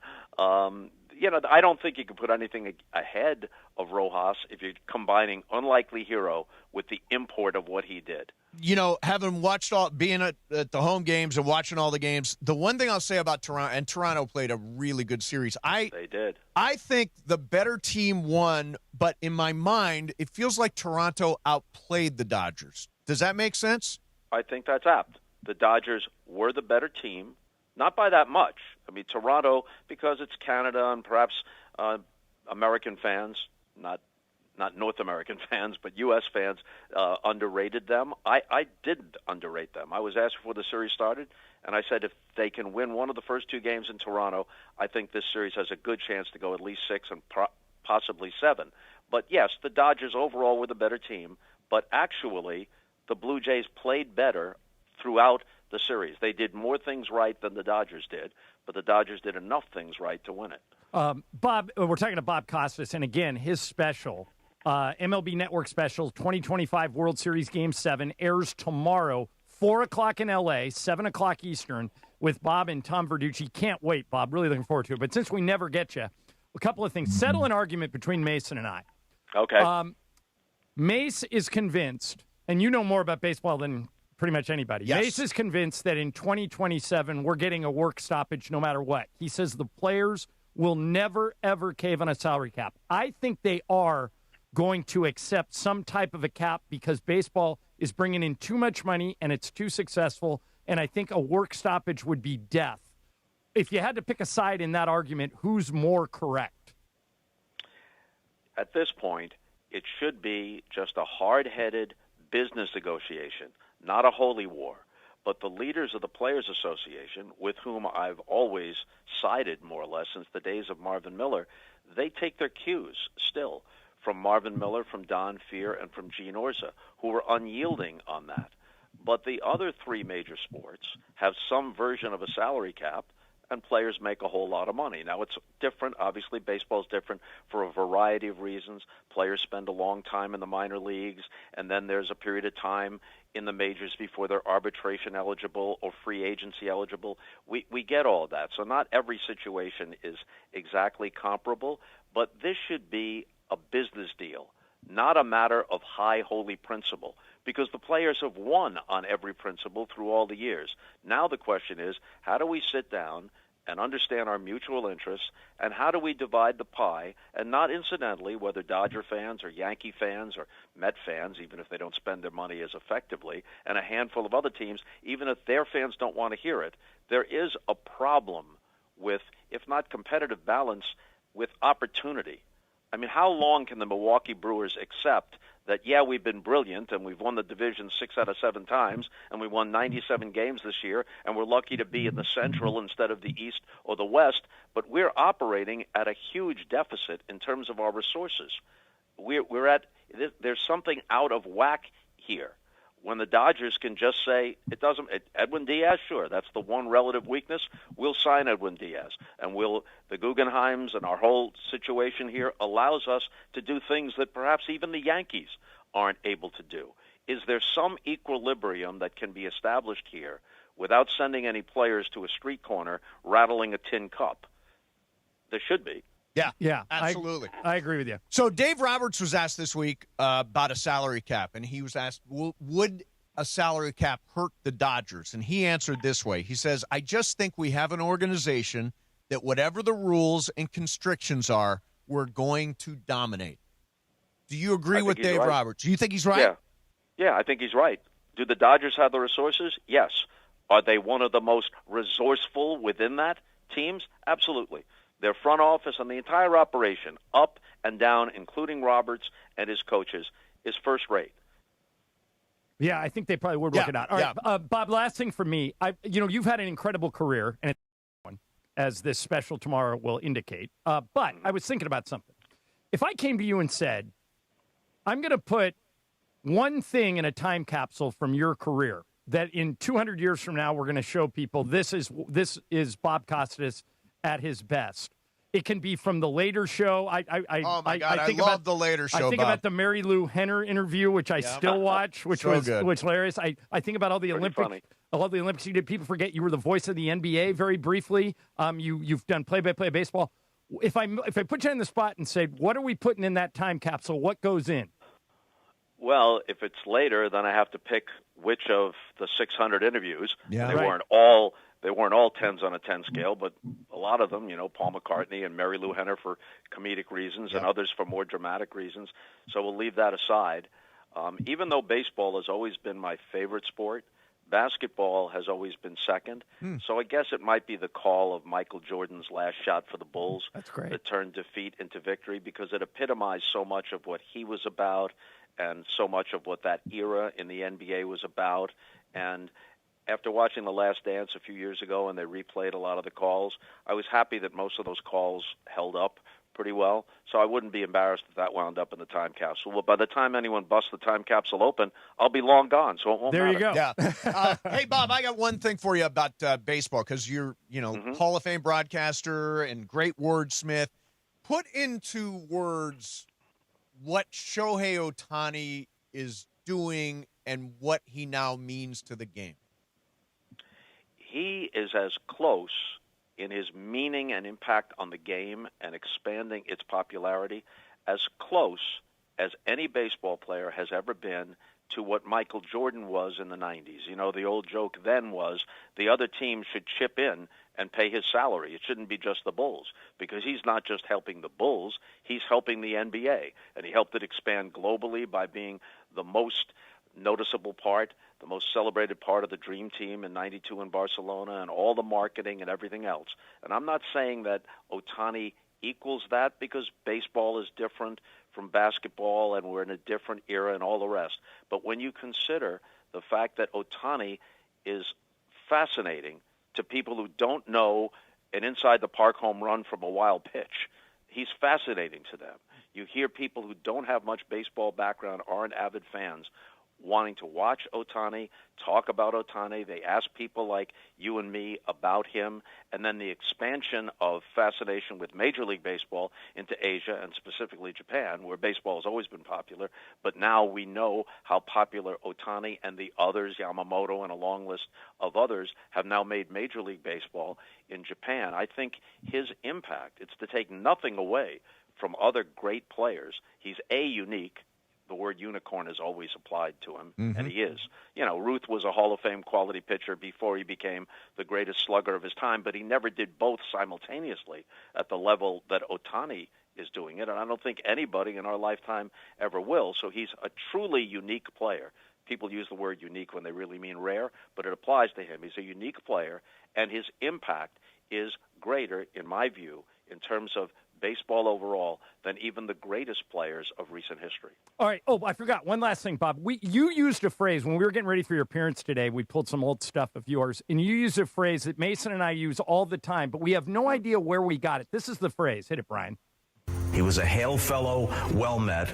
Okay. Hail fellow, well met. I think we are now misusing right. it. When somebody passes away, we always say, hail fellow, well met. And I don't know if we're using that correctly or not.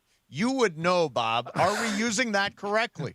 You know, it predates even me, and I probably picked it up from some black and white movie someplace or something I read in a novel, but it generally referred to somebody who was always up for a good time. He was a friendly person, often might be a little portly sort of person for the most, you know, maybe a little girth to the guy. Might throw a few back, usually a beer in that case. The kind of guy would walk into the bar and say, "Hey, drinks are on me," or you wouldn't mind if you just happen to find yourself with him. I hadn't planned to be spending the night with him, but he was good company.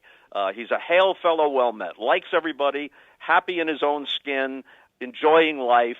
That's a hail fellow, well met. Well said, Bob. Hey, Bob, we really appreciate you doing that. We could ask you questions for hours. But thank you very much for doing this, and we'll be watching tomorrow and can't wait to see what you and Tom say about Game 7. Thanks very much. It really is a good show, and Tom really carries it because he was there in the Dodger dugout for all 7 games, and it's really a good dissection of one of the most remarkable games in baseball history. Happy holidays, guys. Awesome. You too, Thank Bob. you very much, Bob. See ya. The legendary Bob Costas. That was fun. Yeah, that was fun. Boy, I used to love the later show. Yeah.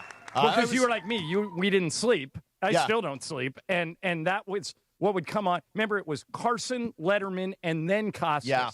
And I think I think that means it was on at 1:30 in the morning. I think Carson went 11:30 to 12:30. Letterman went 12:30 to 1:30, and then Bob would come on for half an hour. And the Mary Lou Henner clip I mentioned is amazing. Is unbelievable. We'll see if we can find it and play it for you. Don't spoil it. It's amazing. Unbelievable. Yeah. Yeah. All right, coming up next, we're going to do some fast track. In the meantime, let's do some prize picks. I do it every night. I do prize picks every single night. I always have a lineup rolling, and this is the best time of year to play. So you and I are out watching, doing Christmas shopping and deciding what to eat and what game to watch and all that place. There's one place where it feels good to be right, and that is Prize Picks. Right now you got college football bowl games and the college football playoff and the NFL playoff run and NBA games every night, NBA Cup going on tonight, Lakers, Spurs.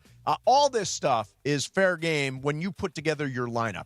And there's a brand new feature. Prize Picks has got early payouts. If your lineup gets off to a hot start, you now got the option to cash out those winnings before the game even finishes. And if your fantasy season is over, like mine, my team was cooked weeks ago, I don't got to wait till next year's draft. Prize Picks lets me play fantasy football every week. All you got to do is pick your favorite players and win when they hit their projections. No draft required. Download the Prize Picks app today. Use code MACE, M-A-S-E, $50 in lineups after you play your first $5 lineup. That is code MACE, M-A-S-E, $50 in lineups after you play your first $5 lineup. Prize Picks, it's good to be right. Mason and Ireland, 710 ESPN. I would like to tell everybody this. If you look at the Prize Picks app and you look at the bottom right corner, you look at the profile right down here, right here. Follow me on Prize Picks. I'll follow you back on Prize Picks. And now you can follow my picks. And I've been hot, and I can follow your picks. And we can all follow each other on Prize Picks. Let me tell you something. You tell that Italian stallion uncle of yours, Chris Morales, I have been hot on Prize Picks. Download the Prize Picks app. Use the code CAPPY, K-A-P-P-Y. Make your first $5 lineup. Get $50 instantly from Prize Picks. Prize Picks. It's good to be right. Bring some of the freshest fruits and veggies to your door. And here's the best part. The first 100 boxes are on us. That's right. We're giving away the first 100 boxes. After that, enjoy 30% off on your first box upon signing up at www.bloomranchofacton.com and enter promo code ThankYouRams. There are no fans like Rams fans. Winning and getting healthier together is the real flex. So hurry. This offer won't last forever. Follow Bloom Ranch on IG and share how you're getting healthier using hashtag BloomRamFit. Morales here, and if you're in the market for a new ride, there's only one place to go. You know where it is, the Big Cat Felix Chevrolet. You know the one right off the 110 in downtown LA with that classic black cat, Felix the Cat, smiling down on Figueroa. They've been serving Angelitos for over 100 years with unbeatable deals, an amazing selection, and service that treats you like family. A la familia. So whether it's a brand new Chevy or a certified pre-owned, make your next stop Felix Chevrolet. Head over to Felix Chevrolet, the Big Cat today. Ask for my guy, the GM Nicky D, and say, hey, I want to see that big cat. Hey guys, it's Sedano. Los Angeles International Airport's People Mover trains begin rolling early next year as part of LAX's ongoing investments to transform and improve your travel journey. The People Mover trains will quickly move guests between their terminals and our new consolidated rental car center, metro trains and buses, economy parking, and Kiss and Fly lot. The trains will make it simple and fast to get to your LAX destination in 10 minutes or less, and trains depart every 2 minutes beginning in early 2026. Learn more at lawa.org/ESPN. Nothing compares to the energy of the purple and gold in person. In the arena, it just feels different. Don't miss your opportunity to catch the Lake Show live and soak up all the action. The best place to get 100% verified, secured game tickets all season long is Lakers Ticket Exchange. It's the official resale marketplace of the Los Angeles Lakers, where you can buy and sell tickets with other fans just like you. Lock in your seats now at Lakers.com/ticket exchange. That's Lakers.com/ticket exchange. Did you know that Children's Hospital Los Angeles offers advanced epilepsy care for kids, even when other treatments haven't worked? CHLA's Neurological Institute has Southern California's only all-pediatric Level 4 epilepsy center. That means your child is supported every step of the way by providing the latest therapies and personalized care plans for all of your child's epilepsy needs. So put seizures on the sidelines and help your child get back to being a kid. To learn more, visit chla.org. Disney on Ice invites you to an adventure that's off the charts as DJ Mickey and his friends remix your favorite tunes from The Lion King, Frozen 2, Moana, The Little Mermaid, and Wish. Plus, the party goes off the charts when special guest DJ Stitch takes control. Every beat creates a magical moment. Only at Disney on Ice, Let's Dance. Playing the LA area December 11th through January 4th. Tickets on sale now. Visit DisneyOnIce.com today. With Progressive Customer Service, there are lots of ways to connect with us, so you never have to miss a second of your favorite sport. Because you'd much rather watch a ball go through a net 124 times in 48 minutes when you don't really have to pay attention until the last two, and then somehow those 2 minutes will take an hour. You don't want to miss all of that. Luckily, you can chat with Progressive on our app, online, or over the phone without missing a single one of those times the ball goes through the metal circle. Progressive Casualty Insurance Company, affiliates, and other insurers. Not available in all states or situations. Who knew caffeine could taste this good? With 5-Hour Energy Shots, caffeine just got a serious flavor upgrade. We're talking big flavor, from watermelon to strawberry banana to sour apple. Packed into a tiny 2-ounce bottle, you'll get as much caffeine as 12-ounce premium coffee with 0 sugar and also 0 crash. And with 17 bold flavors to choose from, there's a shot for every mood. Find your favorite flavor in-store today or grab a variety pack online at 5hourenergy.com or on Amazon and give your caffeine a flavor upgrade. Fast Track. And it is Fast Track on 710 ESPN. Mason and Ireland on the all-new ESPN LA app, 7:10 a.m. and always on YouTube at ESPN Los Angeles. Fast Track now back in the 2 p.m. hour on Mason and Ireland, driven by Cerritos Auto Square. Why do more people buy their car at Cerritos Auto Square than from any other location in Southern California? Easy. With 24 dealerships side by side, car shoppers can find the right car at the right price at the right location. Cerritos Auto Square. Learn more at CerritosAutoSquare.com. Once again, back to Fast Track and back to Mason and Ireland on 710. All right, zoom, man. Zoom. We only got time for one Fast Track today because we got McVay coming up soon. But I wanted to tell you about this. So, I am eliminated. I'm not playing the playoffs for my fantasy league. Oh, no, but I won the league last year. I thought, should I cause chaos? There's no punishment for the last place in our league. Should I just drop all my good players and then see who picks them up and then see if a good team can pick up Saquon Barkley or Bucky Irving that I have or something else? We actually put in a rule in our league. It's called the Mason rule because Mason used to do that. If I was out of it, I would tank. And one year I talked him into trading me all his good players, and the league freaked out. So I think your fellow league mates would be upset with you if you do that. You're disturbing the balance of the league, Em. But what if they each can get one? Each pick up one or two? Or it's different if she drops them all than if she trades one. I can't trade any anymore. Right. Yeah. So everybody we can trade up until the last week of the season, I think. Yeah. Are we? I don't know, I think. Yeah. So you say no? No, I wouldn't do it. I would not do it. I think the league has to have some integrity. You're destroying the integrity of the league. Brian, don't you think integrity? Exactly. But one thing I would do is I would go pick up Phillip Rivers and play him. Just for fun. Just for fun at this point. Honestly, is he probably even in ESPN's fantasy league at this point in time? Maybe. Yeah, probably he's now. Let me just do that. Yeah, I'll drop do that. Sam Darnold. Someone else can pick up Sam Darnold, and I'll play Phil Rivers. I think that's a fun way to go. All right, coming up next, we expect Coach Sean McVay to be joining us. Mason and Ireland, 710 ESPN. National University, home of the Anders. The Anders. You know what an Ander is, folks? An Ander is somebody who has multiple things going on in your life. In other words, you may be in the military, and you have a job, and you have a family, and you have a golf membership, or you have a second job. National University gets it. They specialize in helping out people that are Anders, and they're veteran-focused and veteran-founded. So if you have a military background, you got to look into this. You don't have to have one, but if you do, they make it achievable on your schedule. 4 and 8 week online courses, great transfer credit policy, millions handed out in scholarships last year. Plus, you're never on your own.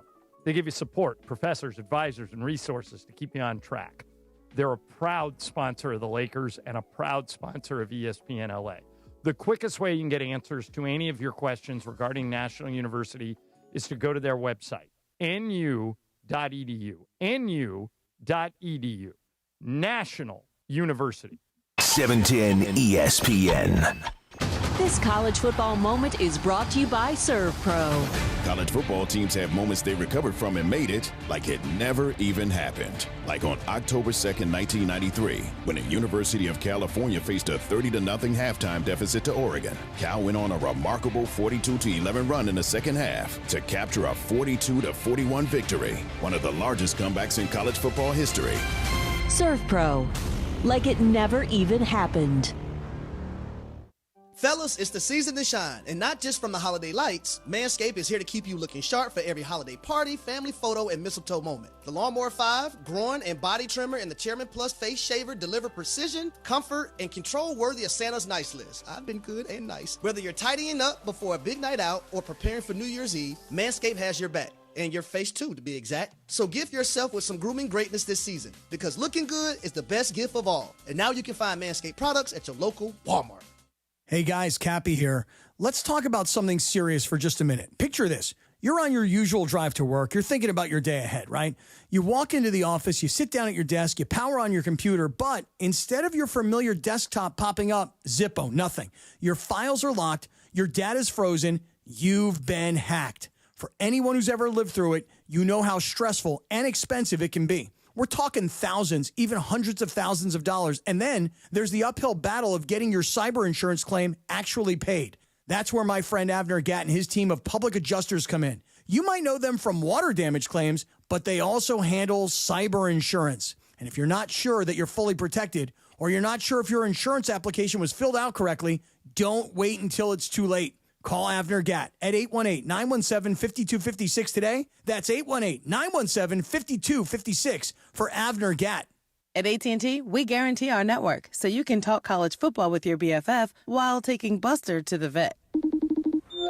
Hey, yeah, I can't believe he ate the whole thing of chicken wings. And I can't believe we're staging a comeback. Touchdown! Yes! Yes! Staying connected matters. That's why in the rare event of a network outage, you'll automatically get a bill credit for a full day's service. For wireless downtime lasting 60 minutes or more caused by a single incident impacting 10 or more towers, must be connected to impacted tower at onset of outage. Restrictions and exclusions apply. See att.com/guarantee for full details. Your ambition just met its match with Robinhood. Trade stocks and ETFs, options, futures, and crypto all on one platform. Get started today at Robinhood.com/yourmoney. Your money, your move. All investments involve risk, including loss of principal. Options, futures, and crypto trading carry significant risk and may not suit all investors. Securities offered through Robinhood Financial LLC, member SIPC. Futures trading is offered by Robinhood Derivatives LLC, not FDIC or SIPC protected. Crypto offered through Robinhood Crypto LLC, NMLS ID 1702840, not FDIC or SIPC protected. Portfolio management offered by Robinhood Strategies, an SEC registered advisor. Hi, this is Devontae Adams of your LA Rams. The biggest show on the radio, this is Mason in Ireland. LA's mega sports station, 710 ESPN. Listen to every Rams game on the all-new ESPN LA app. All right, and any minute we're expecting Coach Sean McVay, who's doing his press conference right now, and we're seeing some of that start to leak out. We'll get with Sean here in a minute. In the meantime, we were talking about Bob Costas, who was on the show with us, his later show, and a very famous interview he did with Mary Lou Henner. Okay, so Mary Lou Henner is one of these people. I think it is called HSAM. Yep. There's only about 1,000 people on Earth that have this ability. It stands for Highly Superior Autobiographical Memory. Okay? She can. Sean McVay's got a great memory. He's coming on. Yeah, next. he's coming on, yeah. All right, so she can tell you ever since she's like 10 years old. Yep. What she was doing on any given day if you just give her the day. So Bob was asking, the sound quality on this is not great, but you'll be able to understand it. Bob was asking her about HSAM, her unbelievable memory, and it went down like this.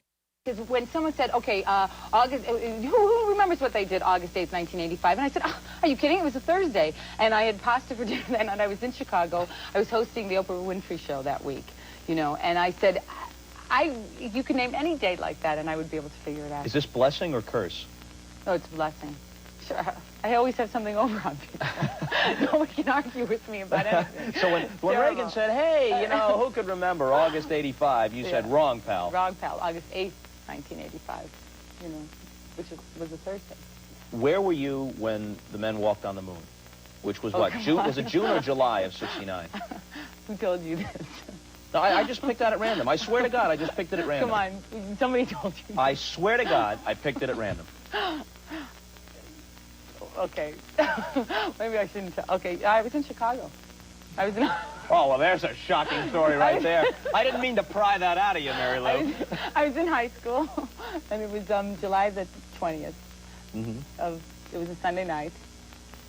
Did was someone tell you this? No, I promise you they didn't. I'd be honest with you. That's the night I lost my virginity, okay? Well, for one thing we know for sure, Neil Armstrong wasn't the culprit. Which, by the way, is one of the great... That is a great line. Great return lines of all time. Wow. That's amazing. Yeah. It's funny. I want to ask Sean about it when he gets here, but this broadcast last week, I was watching the game, and it's amazing the number of times people talked about his photographic memory. Now, is it a photographic memory, or is there a different name for what McVay can do? Or is it what Mary Lou Henner has, where he remembers every play? If we get him before the end of the show, we can ask him about it. Yeah. But I have a good memory.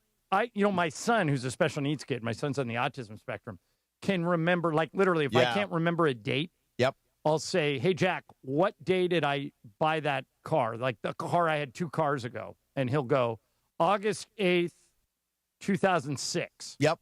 And I'll go, how do you know that? He goes, I just remember. I don't know. Well, I get a text from Jack every year on my birthday. And I'm sure you don't remind him. I'm sure he just... At all.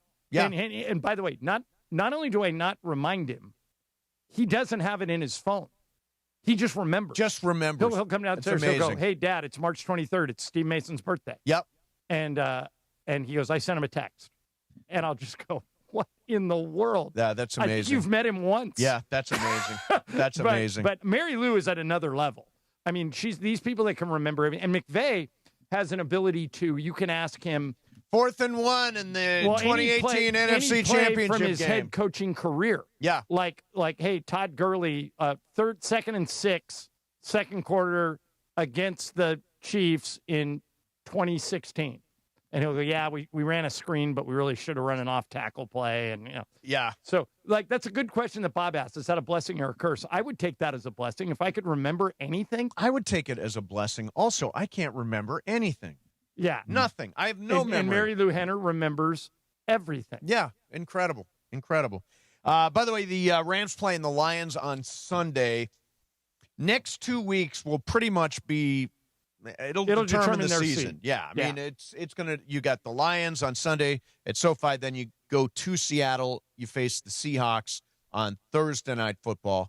And they finish with Atlanta and Arizona. So these next 2 games, I think, are the key games. By the way, and good to beat Atlanta because that pick is getting better and better. They've got Atlanta's number one pick. Did you see that mock draft that was put out by, I believe it was Field Yates? Yes, saw it.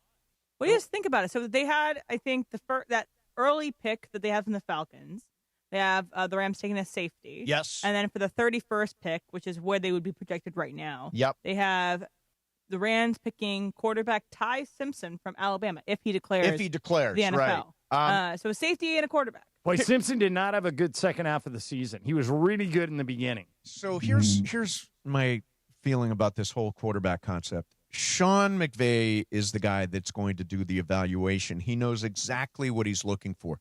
When the Rams choose a quarterback, I am completely confident that that's going to be the guy. I don't know. I don't know if it's going to be Ty Simpson. I don't know if it's going to be Diego Pavia. I don't know. It could be nobody this year. They may not look for a quarterback this year. But when he says yes, I think that's the guy, right? I trust McVay to evaluate quarterbacks. And I would take it a step further. If it's not the guy, he's not afraid to cut bait. Sure. Like, as you saw with Jared Goff. They invested a fortune in Jared Goff in both draft capital and money. And when McVay said, you know what? I don't think I can get over the hump. I don't think I can win the Super Bowl with Jared Goff. And he traded him for Matthew Stafford. And look at how that turned out.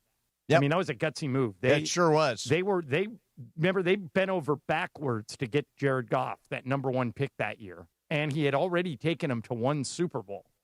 And McVay just goes, yeah, I just don't think he's the guy. Yeah. So it's a little bit of in McVay we trust. And can I throw a little, this isn't breaking news, but a little significant news about the Laker game tonight? Mm-hmm.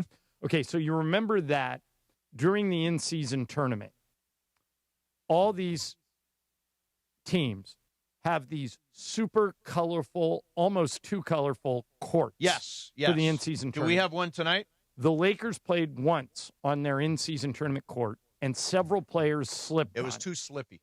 They said, okay, we're going to go back and fix the court so it'll be ready if you get to the quarterfinals and you have a home game. Well, that's tonight. They got to the quarterfinals. They had a home game. The Laker players did not want to play on that court, and they won their argument. We will use the traditional court tonight. The in-season tournament court is gone. So why do you think the Lakers one is real slippery and everybody else seems to be using theirs? It's weird. Somebody's really dropped the ball or screwed this up. Well, that's the question. They're all asking, like the people who make the courts are saying, no, it's fine. And Luka and Rui and all these players are saying it's not fine. Yeah. And so I think part of the reason was they wouldn't even admit that there was a problem.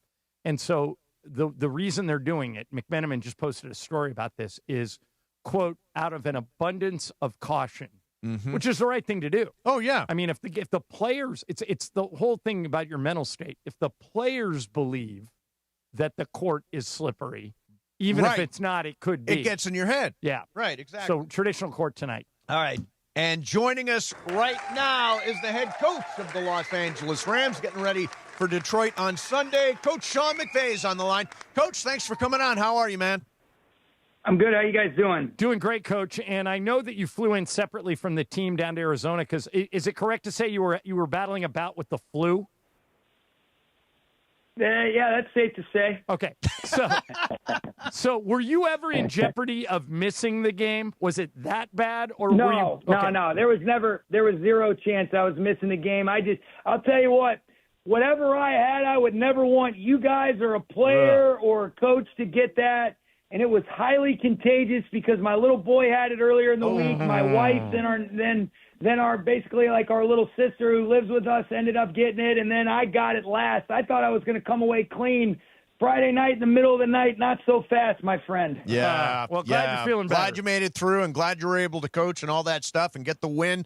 Looking at the game, the one thing that jumped out at me from this game more than anything is that Blake Corum, Kyron Williams, both really, really effective. In your head and in your game plan, how do you decide how much Blake Corum and how much Kyron Williams?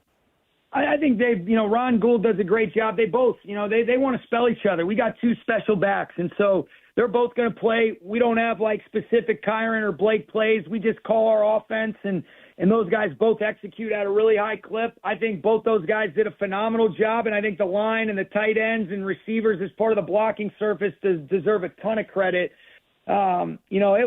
It was a great collective effort that I think started from the very first, from the second play of the game once we started running it. And I was just really pleased with them. But Blake's emergence has been outstanding, and I think it's made Kyron even better. And obviously you guys see Blake continues to improve and earn that confidence that he's playing with.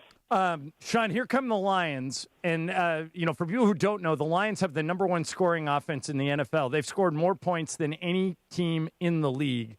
You know Jared Goff well. I think people think, well, Sean must not like Jared Goff because he traded him. And we've talked to you about this before. We know that's not true. We know you're a fan of Jared Goff's and you like him. But how do you prepare for a team with that many offensive weapons? Their receivers are elite. Their running backs are elite. Their quarterback is elite. What do you do against a team like that? Yeah, you got to pick and choose your spots. You can't stop everybody, so you got to pick and choose your spots. You got to make sure that you're getting all 11 to the football every single snap. You got to try to earn the right to get into some favorable situations for yourself defensively. But holy geez, it's easier said than done. They got great offensive line. Jared does a phenomenal job leading the way. They've got unbelievable skill. Gibbs and Montgomery are as good of a 1-2 punch as there is. And then, you look on the perimeter and you see, St. Brown and Jamison Williams, and you're like, holy, it makes sense why they're the top offense in the league. They look like it on tape, and they do a great job. Coach Campbell and their offensive staff does an excellent job with their scheme, their play style, and ultimately the players bring it to life on a weekly basis. It's a freaking great challenge for us. You're listening to KSPN Los Angeles, the Good Karma Brands radio station, Mason and Ireland, 710 ESPN. Coach Sean McVay is with us. So Harrison Mevis has yet to miss it. I won't even say it that way. Don't say it. I was going to say, you're going to. How dare you? He has had some success. I will just say it that way. He's had some success. Yeah. So do you have a sense for what's his range? Like, do you feel good at 50 with him? Do you feel good at 55? What's it look like? Were you at the Tampa game when he knocked that thing clean from 52? I know you were there. Yeah, I was there. You're right. 52. So clean. So I think his range, he's got great range, but I think, what I would say, though, with that operation as a whole, tremendous credit goes to protection, the snap from Jake McQuaid, the hold from Ethan Evans, and then obviously Mevis, the thicker kicker, has just been knocking it true. And so, he's done an outstanding job with everything that we've asked. We want to continue on that trend. He's only attempted a few field goals, but goal is put it between the uprights, and so far so good. Let's keep that going. Sean, I know this was a joint decision between you and Les Snead, but you had options at kicker. When you decided to go away from Josh Carty and you brought in Mevis, you could have brought in a veteran kicker. You could have, a lot of teams have this year, like gone with a guy with the track record. Mevis didn't have one, but you guys went with him, and now he's rewarding you with some success. What went into that decision? Why give a new guy a chance rather than go with a veteran guy? Yeah, we had discussed that. I think the first part was we still had a lot of confidence in Josh, and we brought a couple guys in for a workout, had them in essence compete for the job. Mevis ended up winning there, and then he was competing with Josh, and he did a great job. I give John McKay a lot of credit. There was a lot of things that he recognized in the UFL where, some of the settings and the different circumstances, then you go back to his career at Mizzou. So because we decided to go the route of a workout with a couple guys, he won that workout. And then ultimately when he was competing against Josh, decided to go with him. And He's done a really nice job. I think Jake McQuaid deserves a ton of credit as well for calming that operation down as well, just with the start of the snap and his veteran presence and just, calm, poise, and demeanor. It's been really good.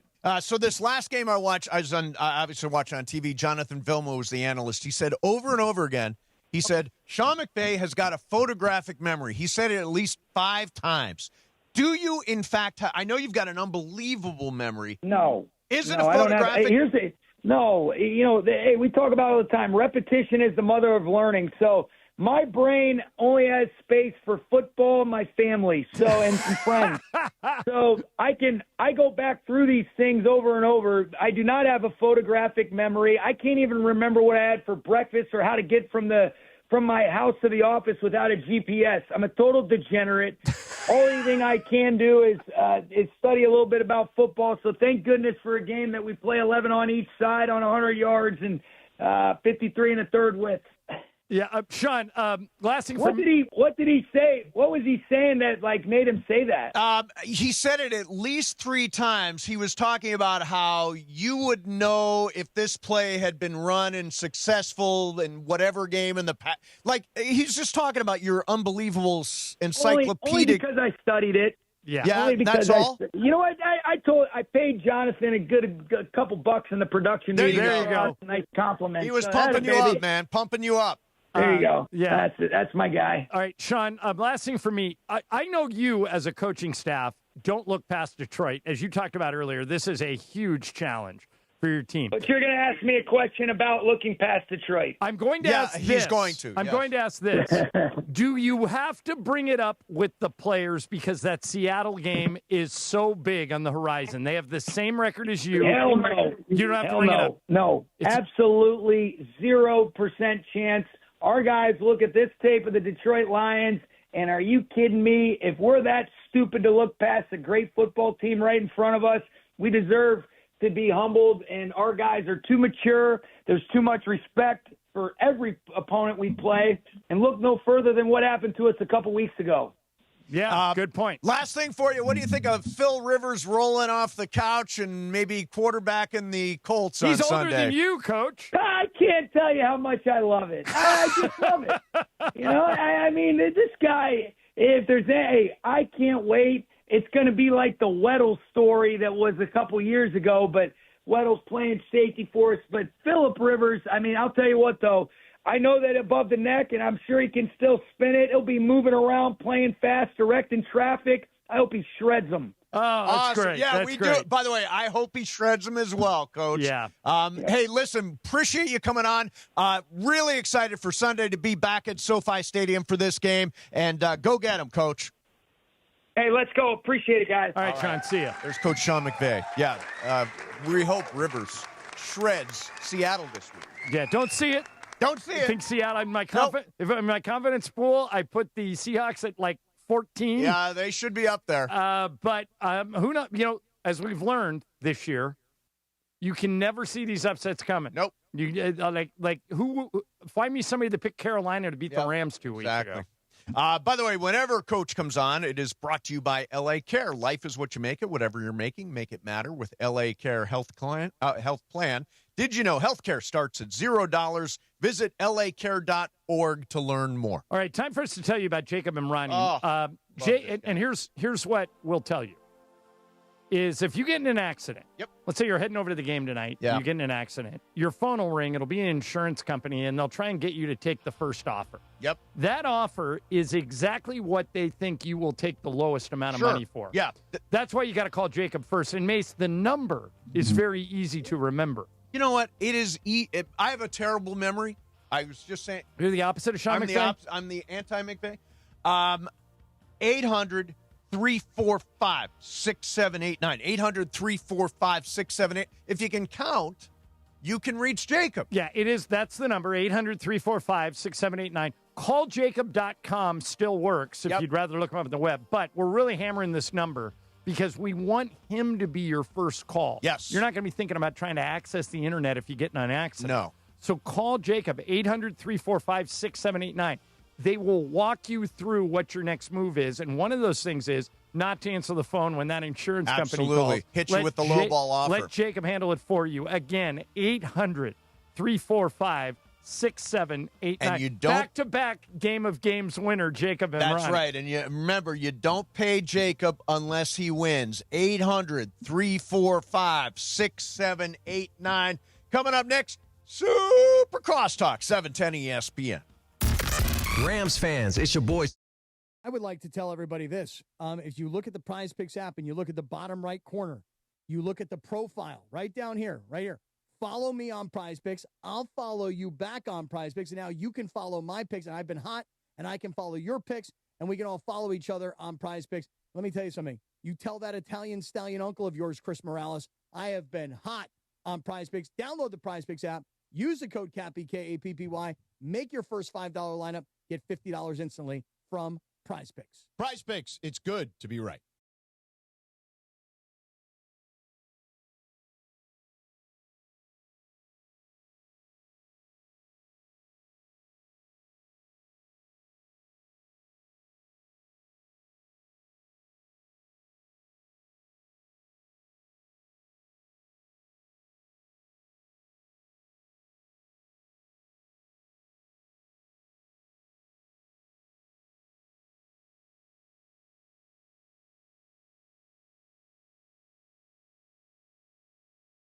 Legs at the marketplace. Now your top reasons to visit Morongo. New Year's Eve Regency Ball. Entertainment throughout the casino, 9 p.m. till who knows. Number 2. Football playoffs are upon us. Catch all the action on our beautiful big screens everywhere you eat, stay, and play. And the number 1 reason. $25,000 in our Jackpot Palooza. Drawing 7 p.m. the 13th. Morongo. Good times. John Ireland here. Are you sore? Okay, I want to tell you about my secret weapon for staying active. It's called iSpod Active. Go to that website, iSpodActive.com. ICEBOD Active.com. All one word. iSpod Active is an easier way to ice. Here's how it works. You put on these compression shirts or pants that form fits to your body with pockets that fit flexible, ice-cold gel packs. You wear it, you go on your way. No more strapping on ice bags and being immobilized.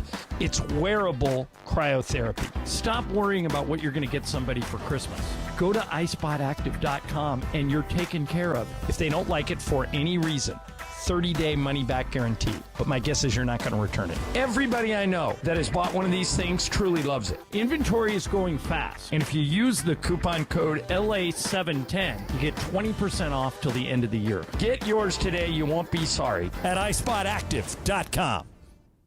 When life hits hard and you need a championship-winning team on your side, like Normand Legal and Joseph S. Normand, proud partners of ESPN LA for over 15 years. If you've been in an accident, don't face it alone. Normand Legal goes full throttle, tackling every obstacle and fighting to get you the maximum compensation you deserve. Just like the best teams in LA, they've helped thousands recover millions in settlements and verdicts. Call 213-747-1234. That's 213-747-1234 or visit NormandLegal.com. Normand Legal, the winning team fighting for you.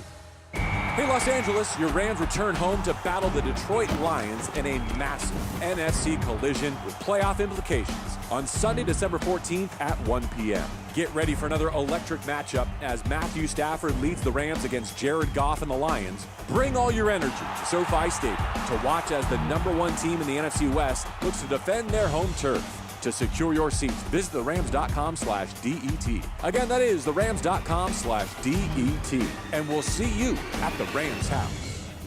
ESPN AM 710 Los Angeles. It's the greatest segment in LA sports radio history. Oh my God. When the shows come together for magic on the radio. It will only grow stronger. Super Crosstalk. It's time for Super Crosstalk. Travis and DeMarco are here. DeMarco, let us ask you what we just asked Sean McVay. What do you think about this Phillip Rivers story? I think it's fascinating. I really do. It's incredible. He's a smart guy. Quarterbacks can play a lot longer than they used to. It would not surprise me if he's actually pretty good on game day, or at least credible on game day. Let's hope he's pretty good. I'm rooting for him on. You can't Sunday. yeah, Beat Seattle. Yeah. McVay said, I hope he shreds them. You just can't hit the quarterbacks anymore. Yeah. You know what I mean? I mean, being 44 now, it's a good time to be 44 and a quarterback. I mean, they will protect. Is that the best they can do? Well, to run that offense, yes. There's a lot of verbiage that Steichen offense, all that stuff, all that verbiage. Have you ever heard Sean McVay call a play? It's like a Morse code. Yeah, it's ridiculous, the stuff you have to spit out and spit back to guys. So I'd rather go with a guy who knows it, because Steichen and Phillip Rivers worked together. He was the quarterback coach. They speak the same language. If you can still do it, if you can go through a practice and not die, go 2 days in a row and not kill yourself, I'll give you a shot on game day. I wonder what just like kind of what you were just saying, just the cardiovascular component of it, right? Like, sure. Like, I believe he can throw a football where he wants it to go. I'm sure he can. I'm sure, to DeMarco's point, he can hear the play call, know what it means, know where the defense is, and know where the opportunities lie. Yep. I think he knows that. But running an NFL offense for 3 hours? Like, that seems hard. And being hit for the first time in years. That right there is the thing. And being the hit. physicality of it, Yes. and just trying to catch your breath and being able to, he hasn't gotten hit in almost 6 years. Well, John, you'll love this. On the other side, I did play against Steve DeBerg. I remember this, and our game plan was first 15 is on me. Put him Go on his get him. ass. Absolutely. Go see if he really wants to play today. Let's see if he can hold together. Oh, you couldn't find a better spot to start than against that Seattle defense, right? Oh, my God. We were just saying, Ernest Jones got 5 picks. We're trying to get Nate Landman into All-Pro. Yeah. Yeah, Ernest Jones has 5 interceptions. This will go down to the wire. This is interesting. Yeah. The reason Landman is here is because Ernest isn't. Right. Yeah. But Landman's more affordable, though, right? Not anymore. He Although just they got paid. They did expand him. They The just reason paid him. But Ernest- I'd rather have Landman than Jones. Am I wrong? He's got 5 picks. That's the thing. Landman's got like 4 forced fumbles. He's got those and a pick. peanut punches. It's not that Ernest couldn't play. He kind of priced himself out. And then, and then Landman came in, and like you said, he's got some punchies. He's turning the ball over. He's been fantastic. He's a candidate for All-Pro. Yeah.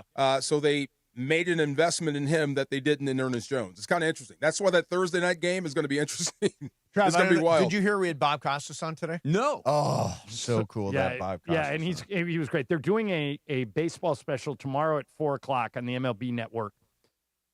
Him and Tom Verducci just doing a deep dive on Game 7 of the World Series. I've seen them do that in other games before. It's fantastic. Yeah. I've seen them have they've talked about Yankee games with Joe Torre when back in the early 2000s. Those are great shows. Yeah, Okay, I mean, if you think about it, games 3, 6, and 3. 3 was the 18. 3, 6, and 7 were like legendary World Series The only games. game that was kind of forgetful. Well, I guess 1 and 4. One and and 4 were kind of whatever. Yeah, but the other ones were in 6 and 7. 6 and 7 is so just I'm gonna, lights out. we got kind of shortchanged on Supercross Talk today, so I'll end with this, but I'll ask each one of you guys. Mace, I didn't even let you answer this. Oh, okay. So I asked Costas this question.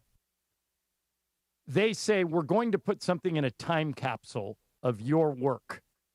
Okay? Ooh. For me, it would be Kobe Bryant's final game. That was my favorite game I've ever called. I would say put the fourth quarter of Kobe's final game in the time capsule, and they're going to open it in 200 years, and you're going to say, this was John Ireland. If I do that, Mace, what goes in for you? What goes into the time capsule? The 2002 Salt Lake Winter Olympic Games. Trav? This is kind of a depressing answer, but I think the thing that first came to mind was the Sunday afternoon after Kobe had the helicopter crash. Yeah. Right. And we were basically on-air therapists. Yeah, we came on, came straight in, Yep. and we're on the air for hours at a time. DeMarco, for you, would it be a football playing memory or a broadcasting Travis memory? and DeMarco highlight. Mike Jones dropping Kevin Dyson at the 1. Okay, sure. Yeah. Sure. Because it changed your life. From that angle, from my angle, seeing his butt hit the ground right there. Yeah. What's interesting that you picked that is there's a famous clip where I've always kind of taken your side on this. When you're coming out of the game and Dick Vermeil says, why are you coming out? It's the last play of the Super Bowl. And you were honest. You said, Coach, I'm gassed. I don't want to cost us this game. Isn't that what you want your players to do, is be honest? Yes, we were trying, but he was freaking out. Like, the coach was going nuts. Like if I have nothing left in the tank, I don't want to kill my team. I'm coming out. He never came down to the defensive side ever. He's an offensive dude. So in this game, suddenly he wants to give us pep talks. Yeah. So he was freaking out. So when But we came out, I actually thought you came off pretty good there as somebody that was unselfish, saying, look, we had good backups, and we came back in. You don't necessarily want me out there on this play because I'm gassed. Right. I'll be ready if you call my number. But I thought you were being noble. Let me catch my breath. Right, and he thought you were being like kind of chicken bleep. Okay, I sided with you on that. Here's the story. Okay, so we're out there, and I told you this before. They had the ball for like 23 minutes of the second half.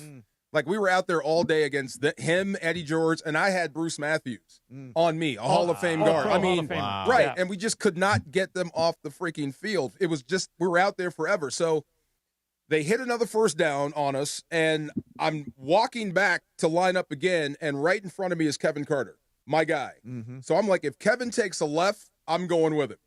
So he went to the sideline, and I followed him. So he was actually yelling at Kevin because they were butting heads. Okay. And then he stopped yelling. So when we see that clip of Vermeil saying you're coming out of the Super Bowl, he's yelling at Kevin. Okay. Yeah, he was mad. Because you're the one who responded. Yeah, Kevin was in a contract year. They were butting heads right there. So he stopped yelling at him when he saw me behind Kevin. Okay. Like, they must be tired if they're both coming out. Did you ask Costas that?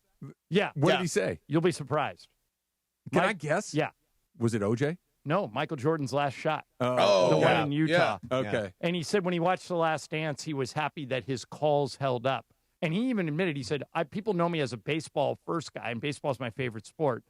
But because it was Jordan, because of the ratings he generated, and because of the life that we'll have, that's what I would put in the time capsule. Good choice. I know we're going along here, but let me ask you one thing that I asked Costas.